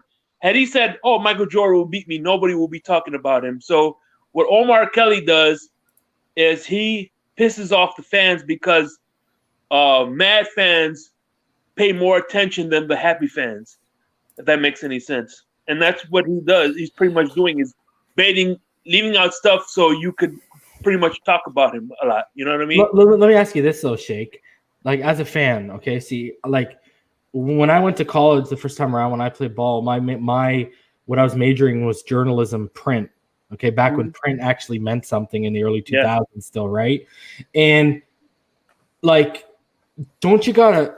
I hate saying this, but don't you gotta question someone's journalistic integrity if they start leaving things out like that? And you watch them on their other platforms, and they've been creating this narrative, and it pops into my mind right away, like, why didn't you mention, bro? Everyone else, whether like it was a reporter on Twitter, like Cameron Wolf, who hadn't put his article out yet, Barry Jackson, Hal Habib, Joe Shad, they all mentioned the Chester Rogers throw because they all said it was his best throw at camp. And then they all mentioned the rollout scramble throwing on the run to Nate Wheatling because it showed everyone what they had seen on tape. These are the flashes all these people on the social media the last 2 days have been looking for that are ready to jump off the cliff, and Omar leaves them out. And he's the only one that leaves them out, bro. Yeah, but I agree. It's like this, but it's like this. This is how I'm putting it. If you say, oh, what do you think? You go to an average Dolphin fan. What do you think of Hal? Oh, he's good. I like him. What do you think of this guy? I like him. What do you think of Omar Kelly? He will spend about 20 minutes talking about Omar Kelly versus, you know what I mean? Oh, he's a good reporter. So I'm telling you, it's getting him more follows because people want to hate on him or want to get pissed off for some reason. People like getting pissed off for some reason. I don't know branding. why. It's branding. I mean, you don't, a lot of these guys out here giving their opinions, they were all reporters at one point. Yeah. But at a certain point, you become known less for your reporting and more for your analysis and your opinions. Yeah. So why do you think Stephen A got famous? Yeah, I mean he's doing what he should be doing. To be honest, he's leaning into it. But it's been 12 years. He's like, I got analysis, I got opinions, I got things to say. I got things to say about more than the Miami Dolphins. So let me build this little following to show people that, I can talk a little bit, and let's see who calls up. Yeah. He's entertaining. He's entertaining. I wanted to, Joe B, what's good? You got a little feedback. I'll let you say what you got to say. You got a little feedback. That's why I've been muting you, bro. But go ahead, man. Can you hear me now? Yeah, I can hear you. Yeah, I can hear you. Yeah. Wait 1 second. Is it good? Yeah, you're good, brother. Okay. Man, I just think he's just not a homer because, like, I ain't gonna lie, it's sometimes like I be like, man, come on, dude, can't this dude just be positive? But then when you break it down, he's not lying. He's just telling you the straight facts. It's like, I would rather someone tell me the negative and let me build up my confidence in my team until it's telling me like, oh man, they doing this good, they doing that good, they doing this good, they doing that good. And then I just want to say, Joe B, I get that, but the situation, the thing that we're pointing out here is he was the only one that didn't mention the Chester Rogers throw, where the general consensus around everyone who covers was that was to his best throw at camp. Why aren't you mentioning that in your article? And then he's also the only one who didn't mention the Nate Wheatling touchdown pass in red zone drills when everyone else made a point to mention it because all of them pointed out that he flashed what we saw at Alabama on that play. So I get where you're trying to tell us the negatives, but you still, because we're only getting 8 to 10% of all the information out of here at best. Yeah. How are you leaving out those? Those are golden nuggets, bro. Those aren't just like small every little detail. Whatever. Like those are big details, especially because Joe B, Havoc, Rhino, Shake. We know Omar's been watching how Twitter and these social media platforms have been burning over the past couple of days over this Tua Tagovailoa nonsense. And as you're not as a journalist, it's your duty to report that kind of stuff. Not even to put out fires, but it's your duty to report that when we're not even allowed to see camp, to be at camp, and we're relying on these guys to give us as much information as they can, and you've got some guy out here omitting stuff. I like Omar Kelly, but I don't agree with Omar Kelly in that. I think, I said, I took journalism print. I got to question a little bit of journalistic integrity on that one because to me... Maybe he just says, oh, ho, hum, that's just regular Tua. Or maybe he was asleep. Well, yeah, I think the issue is he hasn't seen enough Tua firsthand to get used to him yet. Yeah, like there's no way you can get used to him in 5 days. Yeah, but there's a difference between being negative and constructive. Yeah, that's always been my issue with Omar. I think just understand who he is. He is here to entertain you with what he sees, as opposed to like giving you an encyclopedic, bullet point by bullet point analysis. Like that is not his brand. That's not what he proposes to give you. So, but he did today. He has been at the end of his training camp reports. That's what he does. That's why I understand talking about Tua, but he's leaving stuff out, bro. And I'm like, why? Yo, just mention it. I'm not asking you to start juggling balls and sucking shafts, but mention it, bro. Like we're already getting such a small, minuscule amount of information. Every tidbit counts, bro. Yeah, I mean, the guy who mentioned the field was wet. That's like important stuff. Yeah, man. And because Jakeem Grant, and I'll say this. I'm at work. I'm a listen. All right, brother. All right. And I'll say this, Joe. And I'll say this. I wanted to hear more about how Rosen looked today. Basically, what we got was he was okay. Yeah. We didn't really get in depth of, he made this throw, he made that throw, or he didn't make this throw, or he didn't make that throw. We didn't even get really in depth on Josh Rosen today as well. We just got a general blanket statement of, he was okay, I guess. That's basically it. Also, the training facilities will be next to Hard Rock next year. They're building 2021. Yep. How many teams have that? The training facility right next to the stadium. Usually, the training facility is like way away. Jacksonville, I know, has one right next to it. Okay. Now Miami, I think a lot of other teams actually use the field they play on. But to practice on? To do both, yeah. They have like the stadium, and then like you'll see like a little off section of grass where they practice. Okay. But most of them have the separate. The Dolphins have been out in Davie forever. Daniel, I know you're back there. Check the private chat, bro. And Davie was brand new, and it was amazing when they built it. I remember that. I was like, wow. Because Nova University, oh my God, dude. Walking through the mud and the dirt to get to the... Bro, I took classes there. I know all about it. It's wonderful school. It's a really good school. It's a very good school, but those fields, man, out there, oof. It gets a little swampy. But I mean, everything there is built on swampland, basically. So that's just South Florida for you, Yeah. I mean, so like, where are you? Like, it's crazy, man. Like, we've all been up here and sat and told everyone to pump their brakes, walk down on the ledge. I joked around on Twitter yesterday. I said, guys, me and EM tonight, as well as on the Dolphins Brawl podcast, I'm going to be providing a suicide prevention hotline for all of you people. Like, everything we're saying is playing out, guys. Everything we're saying is, Tua comes back after arguably his worst day, and he has what multiple people said was his most impressive so far. There will be bad days again. There will be, bro. Everyone. I don't care what position you have. You're gonna have good days. You're gonna have bad days. You're gonna have days where you don't even make the report because you were just performing out there. You just put solid, and you didn't blow anyone up, or you didn't lose any big battles. So, and there will be bad days that we'll never hear about because they didn't see it. Yeah, and vice versa. Yeah, I tell you what. One of the things why Brian Flores was disappointed in Rosen and this preseason? For training camp. For training camp is Bill Parcells once told Phil Simms, if you're not throwing interceptions, you're not trying.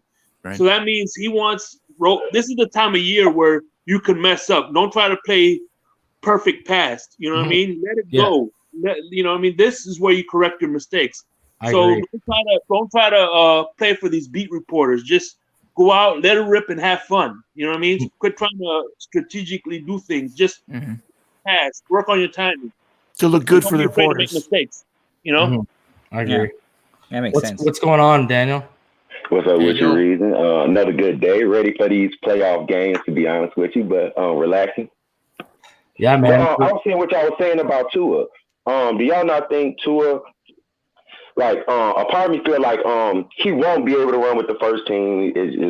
Is evident he's not going to get a chance to really run with the first team. But you don't think more of this him probably just getting the playbook down? A lot of people is not speaking on him because they know he's going against probably the second and third team. And then he's playing with second and third team players or our roster.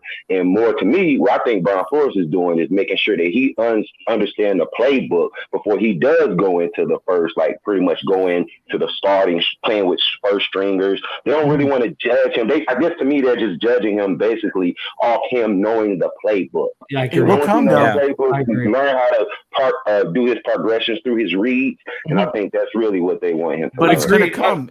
Agreed. And like, how is he once the ball is snapped and the pocket starts collapsing and he's got to make decisions, right? Like, I think those are the things that they're looking for. And I agree with you, bro, because look at first day, I was kind of disappointed because y'all already know I'm driving that Kirk Merritt bandwagon. We didn't hear Kirk Merritt, right? But then day 2, 3, we started hearing him because it was clear Tua was becoming more comfortable with him and Gary Jennings and with the 2s and the 3s.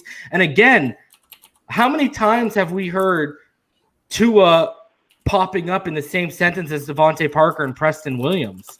Really, Fitzpatrick is the only one that we've heard, and Rosen here and there. But I also tell people with Rosen not only had last year's training camp with those guys, but he also had live in-game action with those guys as well. You know what? I hate to be the one to say it, and I don't want to use the word, but to an extent with the receivers, it seems like I don't want to use that word because people will jump all over it. It just seems like I was going to say coddling, but I think spoon feeding is a little bit of a better word because I used that at the beginning of the week. Like, Dan, I said this at the beginning of the week. It's clear they're spoon feeding this kid. I mean, you don't have to be Sherlock Holmes to decipher this equation, bro. And, you're just seeing it. They're going to start progressively as the weeks go up. They're going to open up more and more. And, Daniel, I don't know if you heard us yesterday. Do you think it's a bit of a PR stunt that they got, when they're releasing, I believe they released that shot on, what was it, day 2 or day 3? They got Tua throwing a designed route, which is like an underneath slant. So they give him a designed short route. But then in the background, they got Josh Rosen throwing a go route. And it's almost like, did they place that there so people are looking and say, because let's be honest, even Tua people, when they saw that, they noticed Rosen in the background throwing that football. And, it was brought up to me not by someone on the Dolphins Brawl podcast that said, hey, do you think that's the PR team out here doing a little bit of work? And even if we don't get to see him play because there's no preseason, they're trying to raise his stock with little pieces like that because they hold things really close to their chest. And it's telling that they let another quarterback, because every other highlight we've seen of Tua or Fitz, Rosen's standing behind them. Or, he's got his hands on his hips and vice versa, even when Rosen's throwing the ball. But that's the one clip that stood out to people, and that's the one clip that just seems like it was placed there. I don't know, man.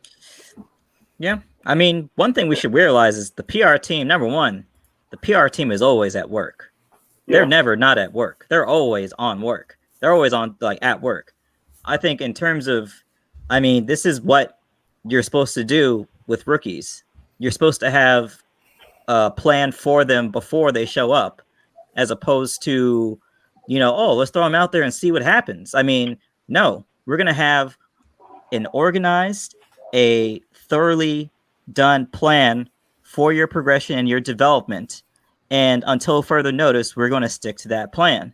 All you have to do is check the boxes on the plan. Don't worry about the media. Don't worry about these beat reporters. All you got to worry about is checking these boxes, and that's it. And that makes it real simple for him. All he has to do is just worry about the goals that the coaching staff has in place for him. One of those, I'm sure the main one, is getting a mastery of the playbook before anything else. So I'm not worried. Like I said, you can maybe look at the end of a week of training camp for a few things, but there's not a lot of tea leaves to read after week 1 of training camp. And let's be honest, and 11-11s, and it seemed to carry over today, both Tua and Rosen seem to have been suffering from drops from some of these 2s and 3s as well, right? So that's another thing to keep in mind. And that's not just a Tua, that's Rosen's suffering a little bit from that too. But Marino's GOAT, Rhino, was right. It is September 5th. It's as of 4 p.m. Eastern time. And then basically with the simultaneous 53-man cutdown, clubs that have players in the categories of active, physically unable to perform, or active non-football injury or illness must select one of the following options: place player on reserve, physically unable to perform, or reserve non-football injury or illness, whichever is applicable, request waivers, terminate contract, trade contract, or continue to count the player on the active list. So, yeah, and basically the claiming period for players that will be placed on waivers will be the next day at noon is when that expires. So teams will have they'll have about what? They'll have 20 hours. 20 hours, right? So, so there's just the dates for the 53-man, guys. I think for ask y'all too, though. I think for Tua. Go ahead, man. No, thank you. But I was gonna say earlier, I heard y'all talking about Byron Jones getting ate up in practice. Now I have a question to ask y'all. Because of Byron Jones' history of playing being a hybrid free safety and playing the second corner for Dallas, would y'all be opposed to us putting Nick Needham once Xavier Howard come back to practice, put Nick Needham as the number 2, have Xavier as our number 1, we have our rookie Noah as the slot, and we put Byron Jones as our free safety, and we can have Bobby McCain be the substitutional guy for the nickel spot and free safety, so that everybody on our field would be able to cover, because Eric Rowe is another corner who got converted to pretty much a strong safety. Everybody on our team would be pretty much have been a corner. If we are to do that, we'll, to me, be the best covering team if we were able to move Byron Jones to the free safety. Well, I think I'll just say one. I believe Byron Jones was their number 1 corner in Dallas. Secondly, I believe he was their number 1 corner in Dallas. But what I will say in terms of moving him to the free safety, they wouldn't have given him that contract to play free safety. They gave him that contract to lock down number 1s. And so from a football perspective, it does make sense because he is great as a free safety. But I think just the economics of it doesn't make sense to make him the highest paid cornerback and then make him play free safety. Didn't he suffer at safety? Byron Jones? I think so. That's what I heard. He played at a Pro Bowl level at free safety, from my understanding. So why they moving the corner then? No, because the corner is more valuable than a free safety. His Pro Bowl and All Pro year was he was at corner. Yeah, he's at corner, playing number 2 corner. Okay. What I read was, how that goes, is that he kind of suffered. That's why they moved him the corner. That's what I heard. Yeah, I'll tell you this right now. He didn't grade out well as a free safety at all. Okay. Didn't he come to the league as a free safety, or did he come in as a corner? That's the original position they put him out, was free safety. Okay. Right. And then they shifted him away.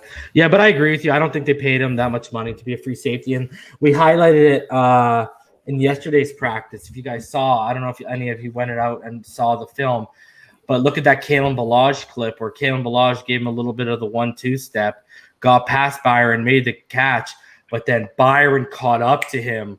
Like that closing speed and that recovery speed. Elite. He's an elite. He's elite with that. And he's elite in press man, and he's an elite tackler, man. And I think that's why I keep going back. I think that's why they gave him so much money, because of his recovery speed and how sure of a tackler he is, man.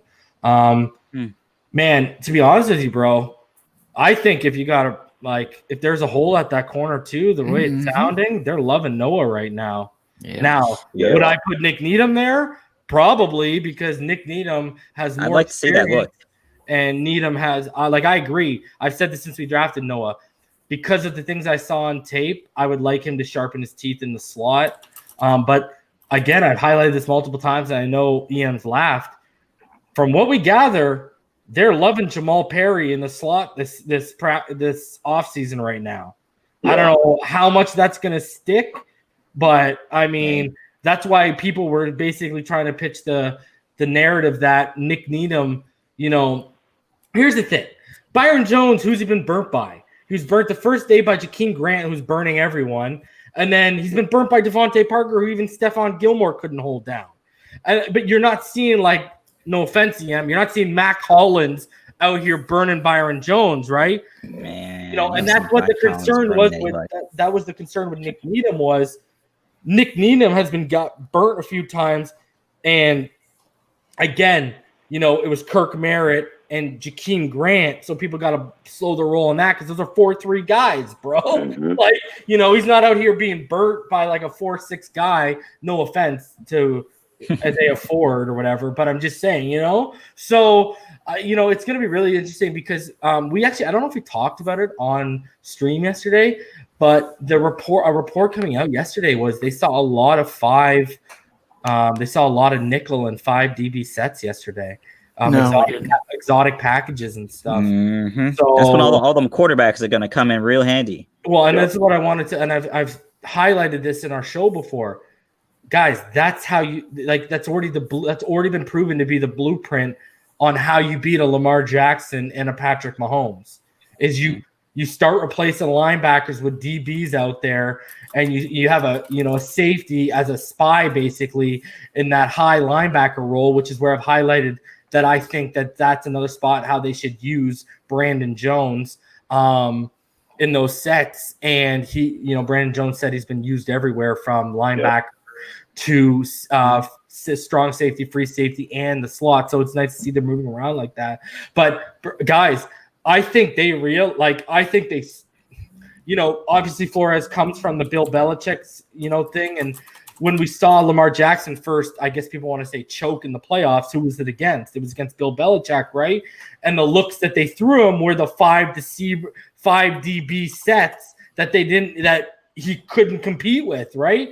And I think Flores recognized that, and I think that's, don't be surprised if you see a lot of that, man. And that's another thing EM highlighted in the offseason, man, because they're already practicing it.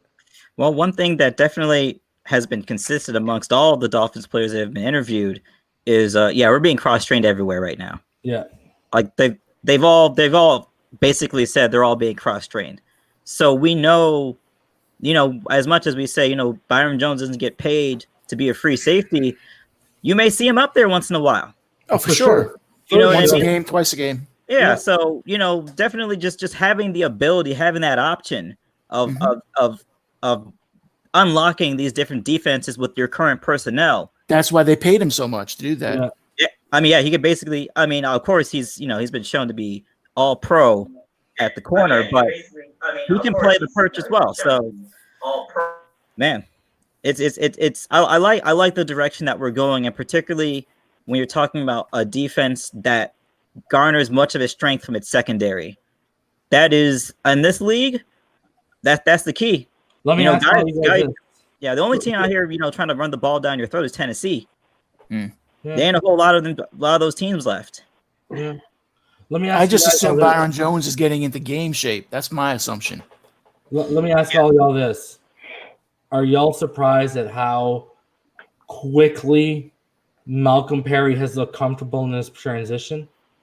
I'm gonna be honest with you, not really. Just because I think with New England, when Edelman and I guess they say it's easier for a quarterback to convert to a slot receiver just because they're easily knowing the ins and outs of the route. So I thought that was a smart pickup, and then when they explained it a little bit more, so that was smart. So to me, no, not really. Let me ask you this, okay, because this is really what I meant. Are you surprised by how soft of the hands he's displayed? Because today's the first drop. Today's the first drop that I know of. And y'all saw the highlight with Tua a couple days ago. He's just, and he's, you've seen him throughout, even before the pads came on in routes and slant routes. The hands have been really, really soft, and they're like pillows. That's what surprised me more about him is the hands he's displayed so far. Remember a couple days ago, we also heard he made a one-handed catch on Tua, right? Yeah. So, that's what surprised me about him is his hands. Well, I think the expectation for him was for him to not even be drafted. So, for him to be a quarterback in college, probably throughout the draft process, he's probably understood that his direct conversion to the league is not at the quarterback position. So you may have been working, on his, on the skills you need to be a running back, skills you need to be a wide receiver since before he got drafted. This isn't new information for him. So maybe this is just his natural athleticism kind of taking heed, because I don't know what he did in his high school career, but he could have been, their Swiss Army knife if you look at the talent level and his natural ability, you know what he is, bro? He's probably wide receiver, a running back, a kick returner, or a quarterback, all that stuff in high school. Havoc, you got to get it right. He's a Swiss Navy knife. That's right. Nice. That's right. That's right. Very nice. Art Academy. He pretty much the guy that was for the Steelers, who was Cordell Stewart. I forget the guy's name, but he pretty much Antoine Randall L. Antoine Randall There L. we go. There we go. Yeah. Very simple. And then you got a guy. You know, when you're doing those end arounds, you got a guy out there that can actually throw it. You know, like they ran that more than a few times with Randall L. He's thrown more than a few touchdown passes. Julian Edelman has thrown more than a few touchdown passes in their career. Yeah. So just having that option, you know, even Mohamed Sanu is well known for being able to get the end around and throw a touchdown pass. So just having that option out there, you know, it's a great thing to have. Yeah. And another thing that I really do think he's, behind Isaiah Ford as the 4 right now, it looks like. I do think you can slot in Malcolm Perry probably as the 5 right now as it stands.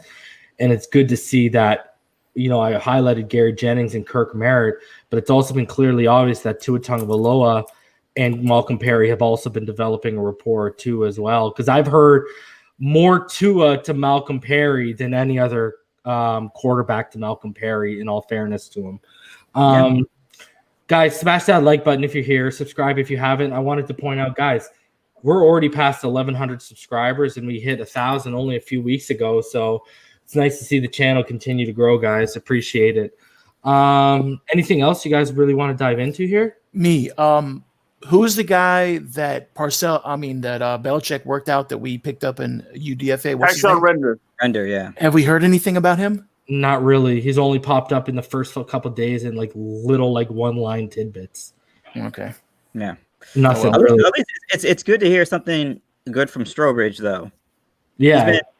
He hasn't been getting called out, but he's been a little bit under the radar. So it's good to see him on the report today. And let's hope that Curtis Weaver isn't seriously hurt. Yeah. That'd be unfortunate.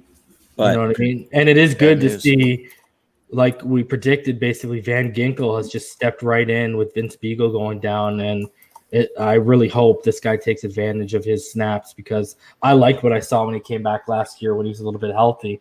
And I will say, man, honestly, as much as we all want to see Tua tape, I want to see these one-on-one battles that have been going on in the trenches so badly. Yeah. I have no idea how bad I want to see these, because, and honestly, I want to see the highlight today of Austin Jackson ripping off the Raekwon Davis's jersey. Yes. You know what I want to know? You know what I want to know, Daniel? I want to know if Raekwon Davis still went past him after he ripped off the jersey. Like nothing happened. Yeah. You know what I'm saying? I definitely want to see that Raekwon versus Julian Davenport tape. Definitely want to. You know what I mean? He's a backup. So the guys I really worry about is these rookies. I want the that's what I'm rookies to saying. be better. I really want all our rookies. The guy I'm kind of worried about is the guy that people had a lot of hope in, is Robert Hunt. And that's the one we're not really hearing a lot of noise about. So to me, that's who I'm getting worried about, because I do not want Jesse Davis. I don't want Davenport. I don't want Michael Dieter. I want none of them starting on the offensive line. I rather for it to be our 3 rookies. Can I say something to you, Daniel? Yes. Now, this is just based off of today's Zoom. So I was sitting on them live, okay? So Austin Jackson went, and he was, pretty good, like whatever, everything was normal, right? Yeah. Solomon Kinley came on, and bro, this guy is going to be a leader. Like, this man is infectious, bro. Okay? Like, I'm talking like energy. This is energy. Bro. Dude, he's answering everything with like, sir. People are saying, hey, how are you, Solomon? And he's making a point to say, hey, man, I'm really good. I'm blessed. How are you? And he kept talking about, I just feel blessed. I feel blessed when people ask him. Anyways, he just seems like a galvanizer. Can I tell you this, bro? I said this because I talked to EM once I finished the Zoom calls. Me and EM talked because he just wanted to hear how things were and stuff. Mm-hmm. And, bro, I don't know if y'all have seen it, but Robert Hunt, you could kind of tell he wasn't really feeling the Zoom session. Yeah. The vibe I got was, I don't think he's happy with where he's at in camp at all, bro.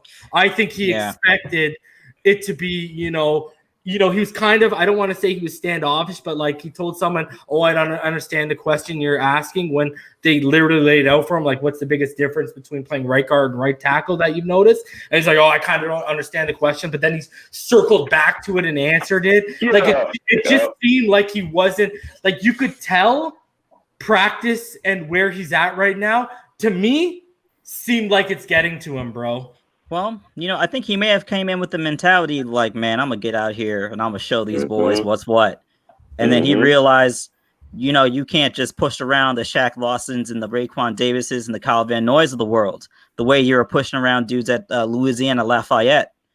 So, he may be having he was throwing at two positions. That's true. That's true. But maybe that's what he was said about. I know when he came out, I thought he was going to be the pack leader of this O-line. And, maybe things aren't working out the way he thought was going to go in his head. So he's getting a little frustrated now. But that's okay. Right? He probably thought to himself, like a lot of people were led to believe on early reports, that if I don't win the right tackle job, that right guard job is going to be there for me. And I don't think a lot of people expected. You didn't think Kinley was going to snatch it up that quickly. People were like, okay, they're going to cross-train him. Maybe by the end of camp, you're going to see. But Solomon looks like from day one, he's hit the ground running at that right guard position. And what was our assumption? Our assumption was if he didn't win the guard, he would win the tackle. I think it was flipped, right? If he didn't win the tackle, he would win the guard. Win the guard, yeah. And if you go back to the TD stream on when we drafted him, day 2, I gave my analysis as soon as the pick was made, and I told everyone. And I quote, I had him graded out as a guard because I think he can be a top 5 guard in the NFL, was my exact quote. I questioned how he'd be able to handle athletic guys at the second level in the NFL. And I think you're starting to see from what we understand, it's having problem with a little bit of power and a little bit of speed coming off the edge, man. And the problem is, it's looking like it's right tackle or nothing because of Solomon Kinley's play, bro. Right. Yeah, but it's also important to understand, different people have different personalities, and he may have the type of personality where if he doesn't dominate in practice, he's not going to be happy. No, and that's that's right. And that's fine. Yeah. That's fine. Like a lot of offensive linemen have that personality. Not everyone's not Joe Thomas going to be cheery, smiling to your face no matter what happens. Some guys, they take this real personal. Know where what some guys have done to get to this level.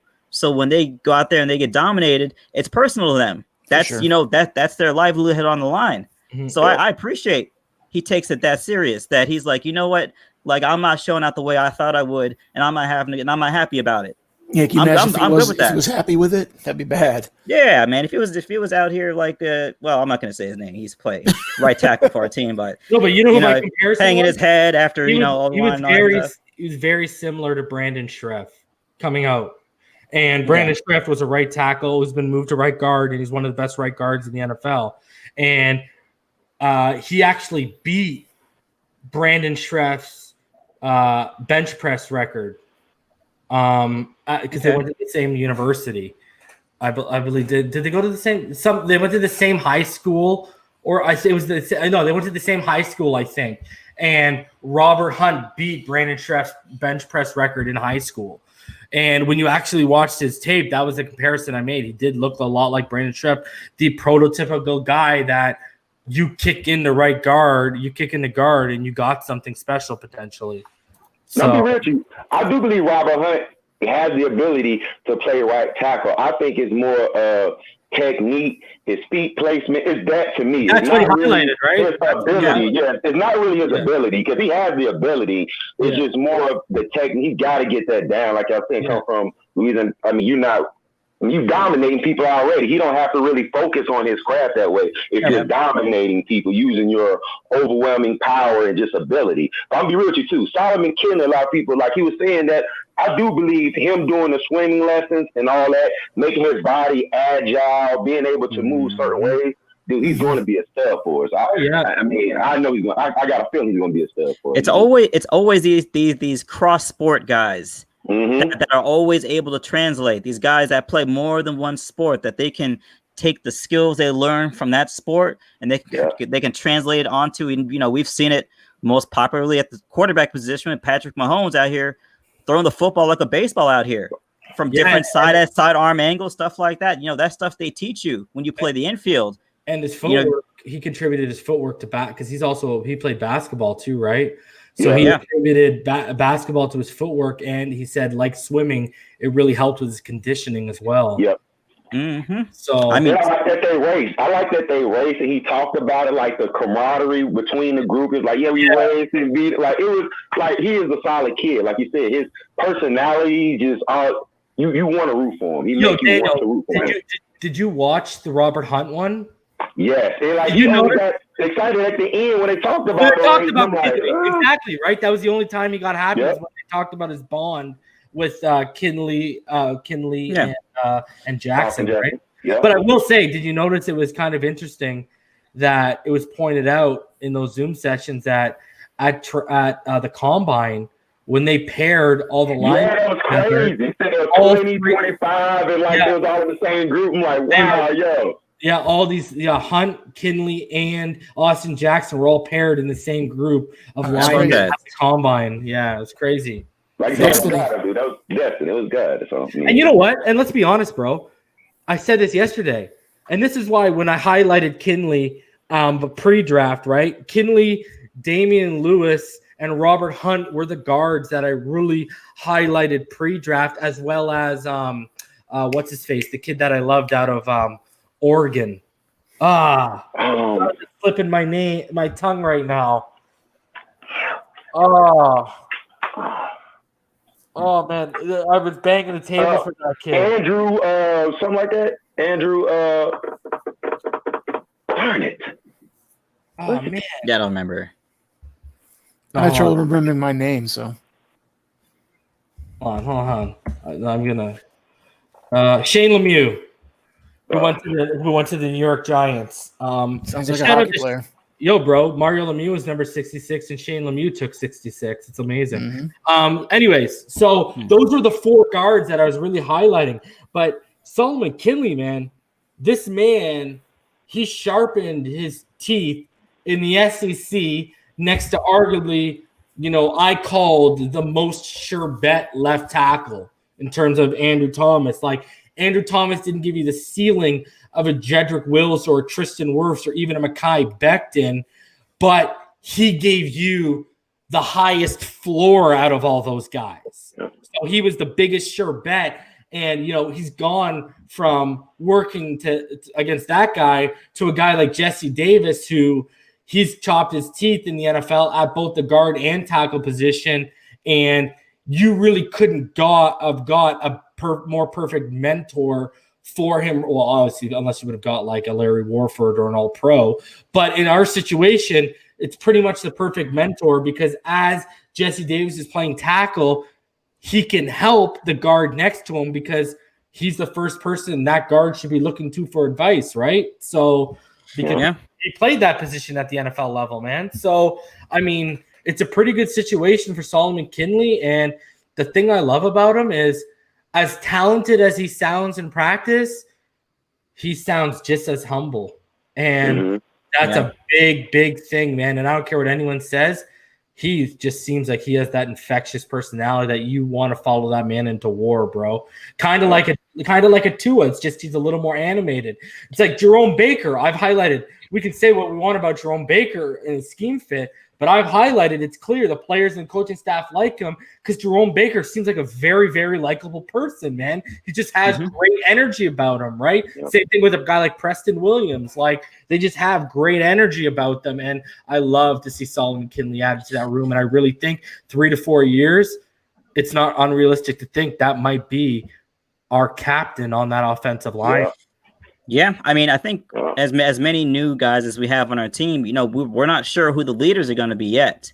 So you may see a guy like Kinley.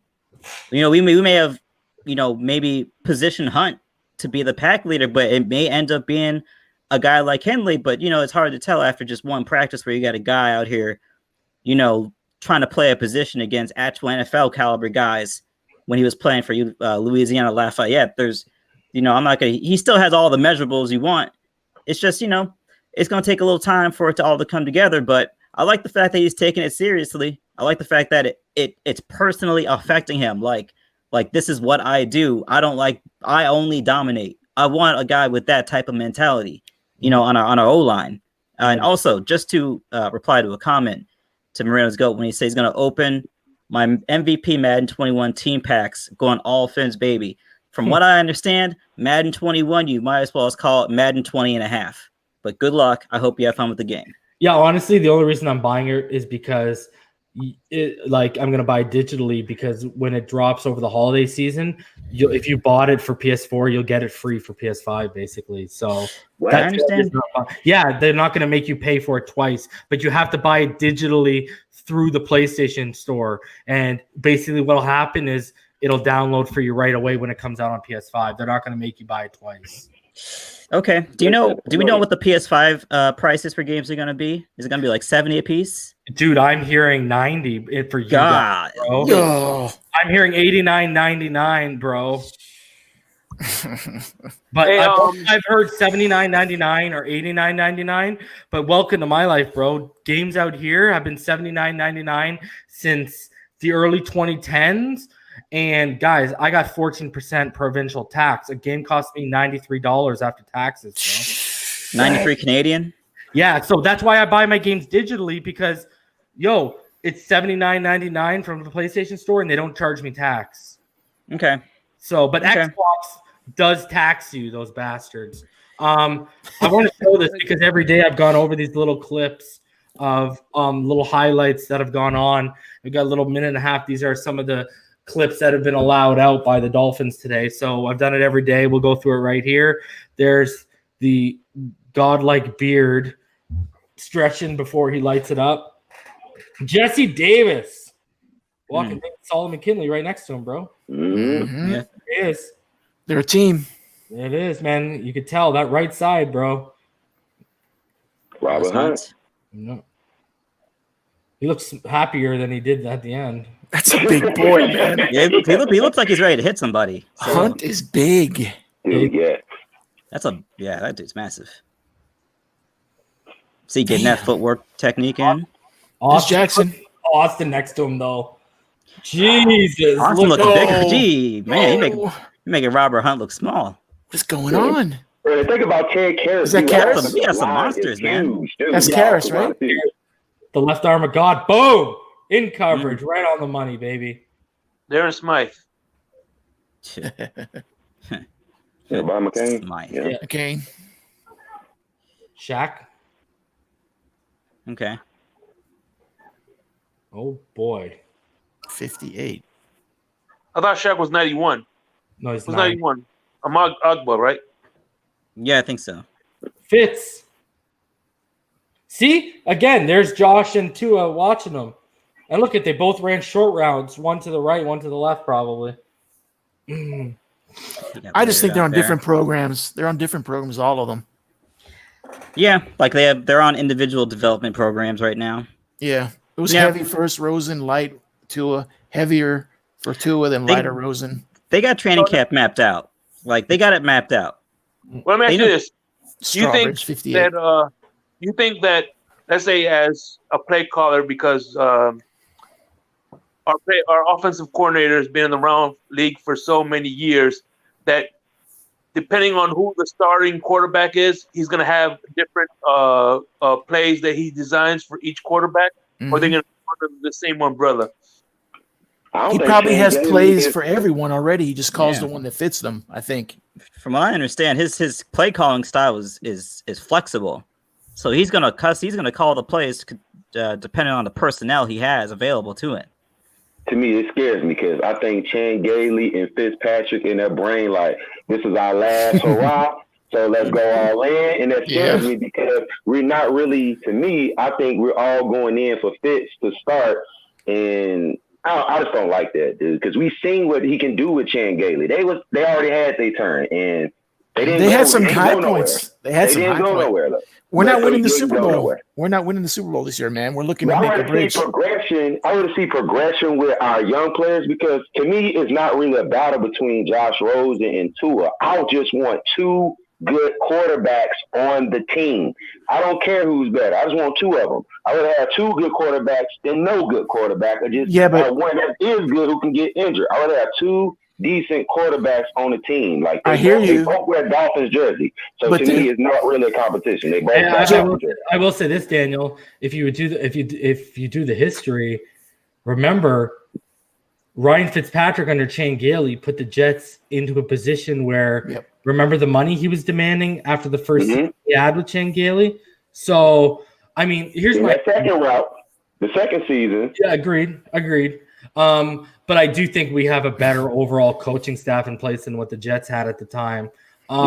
So and Fitzpatrick has learned from that. And I'll say this, Daniel. You know what? I said it yesterday. I'll stay consistent. My perfect date, if Tua's taking the reins, brother, give me the first game against the Jets so he can use the bye week the following week, and he can, if he does anything wrong, any mistakes, he can study the tape, watch the film, learn from them, and then he faces the same defense coming right off of the bye week. Game plan for 2 weeks off of one team is beautiful. That's a perfect way to get him to kind of quicken the process a little bit, bro, because he might see things a little bit quicker after he started learning things, and then he applies them to real game time. It might make it easier. To me, if anyone pointed out, and then to me, that's the only only way you're probably going to put him in the best position to succeed come we got to go to Buffalo in the last week of the season, bro. I'll tell you right now, Daniel, Havoc, Rhino, Shake, if we're week 13, week 14, and they got to pull the plug on Fitz for whatever reason, don't even bother. Don't even bother, bro, because all you're going to do is you're going to put him in a back half at the end of the season where the second, third, or fourth game, he's got to go in December to Buffalo. I don't want to see that in his first year, bro. You know, I just don't even bother, bro. Like, just roll it with I don't think that's how Flores rolls, though. It's just like last year. Everyone thought the best option was to put Rosen in because we should see what we have in Rosen. That's not what Flo did. And I don't think Flo is looking at it the way we're looking at it. He sees what he needs to see, and he tries to confirm it in the games. And I think he wants to give the team the best chance to win, and I think that person is Fitz at the beginning of the year. And I think we all know at some point he's either going to fade or he's going to become Fitz tragic. I think we all believe that. Yeah. I mean, I think you can also look at the scenario where if he starts against the Jets, in that bye week he's going to live in the film room, like Tua. Just by nature. Yeah, Tua. You know he's going to live in the film room and come back even sharper the second time around. And let's be honest, the Jets don't really have enough talent to do anything about it. So, I mean, if that's what it comes down to, I think that would actually be a great scenario to be in. But I'm more about just let the coaching staff go, just let them institute their plan. They have this whole thing mapped out. Let them institute their plan. And, whatever their plan says and, regarding Fitzpatrick's play, it may get accelerated. But I would say just let them make that assessment, because it's hard for us because we just don't see enough information. We don't have enough information to say who should be starting here, who should be in at this. We just literally don't have the data to even make this determination right now. We can't really say that about Fitz because we've seen Fitz for 11, 12 years. We know what he can do. Like, I can see if this was his 4th, 5th year, this is like his 11th, 12th year. We know what Fitz do. Like, everybody done said, he's going to play good for 2, 3, 4 games. He's going to fade out, or he's going to turn to Fitz tragic. Like, we know what the deal is. So, for me, I'd rather see Rosen going there because we don't really know. The only time we've seen Rosen against bad, he was always on a bad team. Yeah, you have that mentality. You have that mentality that they're looking to find out who the quarterback is. They know who the quarterback is. His name is Tua. They're trying to win. He's trying to win games, and I think he understands what Fitz is, and he has a plan either way. If Fitz does really good, he will ride him till the end. Believe me, he will, until he can't. It's not about really finding our starter. We know who our starter is. I think people holding on to this dream that Rosen is going to end up being our starter, I don't get it personally, but That's it. That's how I see it anyway. Now the same thing you say that's exactly how I feel with Fitzpatrick. People think he's gonna do the Alex Smith where he's gonna take us to the playoffs and he may not. He may not. You're right. Alex Smith did that. Normally, Alex Smith is a winner. Even though I never liked him as a quarterback, I'll give him his credit as being a winner.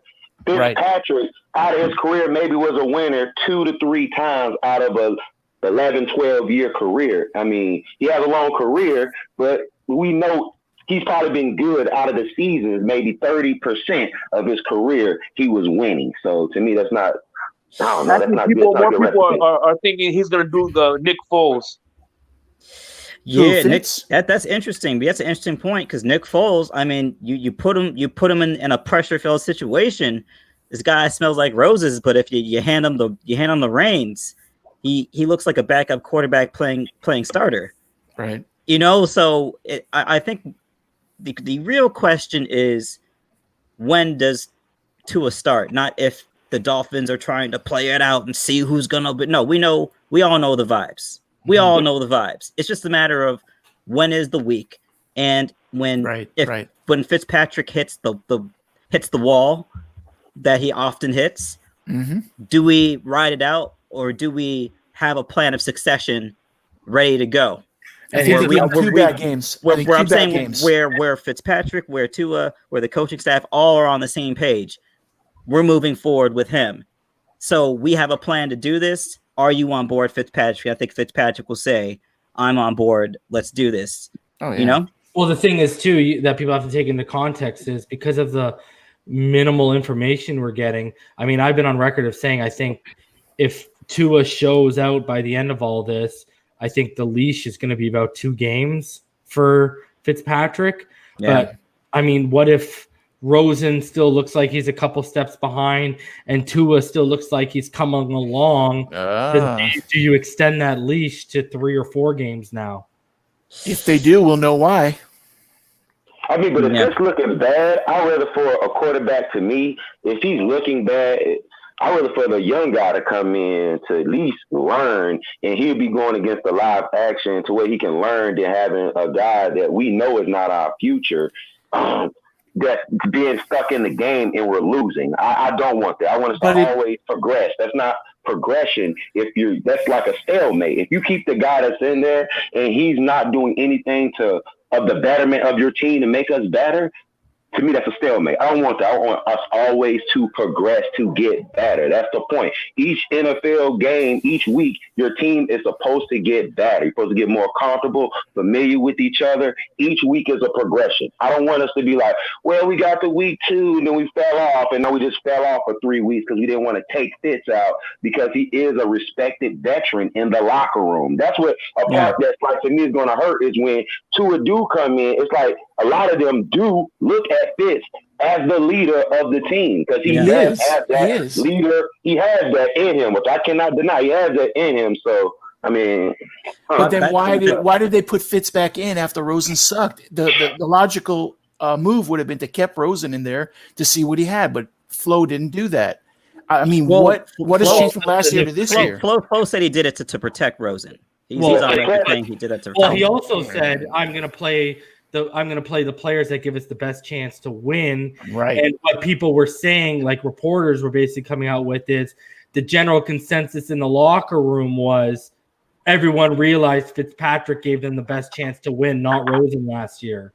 And that is basically that basically played. And because if you guys remember, right, what was the guy, I believe it was Omar Kelly reported, he had to make the change or he could have lost the locker room. Yeah, but even we're talking about the transfer, right? It's just call it the transfer. We all know what's going to happen. I think Tua seems to me like he has a very similar personality, Fitzpatrick. So they seem to be on the same page. That's why I say it'll be a seamless transition from one galvanizer to another. I think. Plus, everyone knows Tua is going to be he's going to be the guy. They know that. They weren't sure about Rosen. They know Tua is. That's the plan. Yeah. That I mean, it's like the reason casinos stay open, right? It's easy money. Like Tua is the easy money in this situation. So seems to be. So, it's really just about what the transfer looks like. Mm-hmm. And I think they all seem to be on the same page so far, right? I mean, from Tua wearing Fitz's jersey during the Zoom meetings, they all seem to, have an understanding of what reality is. So I don't think it's going to be a problem for Fitzpatrick come to the conclusion, when they're watching the tape that, hey, buddy, this day was going to come. He knew this day was going to come. We all knew this day was going to come. Yeah. He even called himself a placeholder for Tua. He knows the vibes. So I'm gonna say this real quick too. Rhino, what you're saying is, when you said why they take Rosen out last year and put Fitzpatrick in is because of the same problems. He's doing the same thing in training camp right now. They said both Tua and him. Well, Josh Rosen had that last year. He always, if you don't see anything, he goes immediately to the check down, and that's what Brian Flores is saying. That's not That's pretty much, to me, that's what it is. He constantly is automatic. If they don't see nothing real quick, he goes to the check down. And I guess Brian Flores, Fitz is easily, he's not scared. Like I said a while ago, Fitz ain't scared to throw it up. He's not scared to throw the ball up. That's one thing I will give him. He's not scared. He trusts his arm. He do trust his arm, but he ain't scared to throw it up. Fitz is a little nervous. He has to go to his check down reads, and to me, that's the reason. Fitz is checking down? Yeah, but Fitz, he'll easily throw it up, too, for grabs. He literally did that. If you watch, that's why people say Devontae Parker's a good ball jump, because if you look at his catches last year with Fitz, it's really with him really just bodying people because of his body type, and that is the type of receiver he is. He can mostly manhandle most corners that are guarding him. He's usually bigger than most corners that guards him, so he can just out-muscle them. For the high point of the ball. That's just what it is. Fitz ain't scared to throw the ball in the air. To me, that's it. It's not him reading defenses, not him carving up defenses. He never was like that ever in his career. Yes, he was. See, this is the problem I have.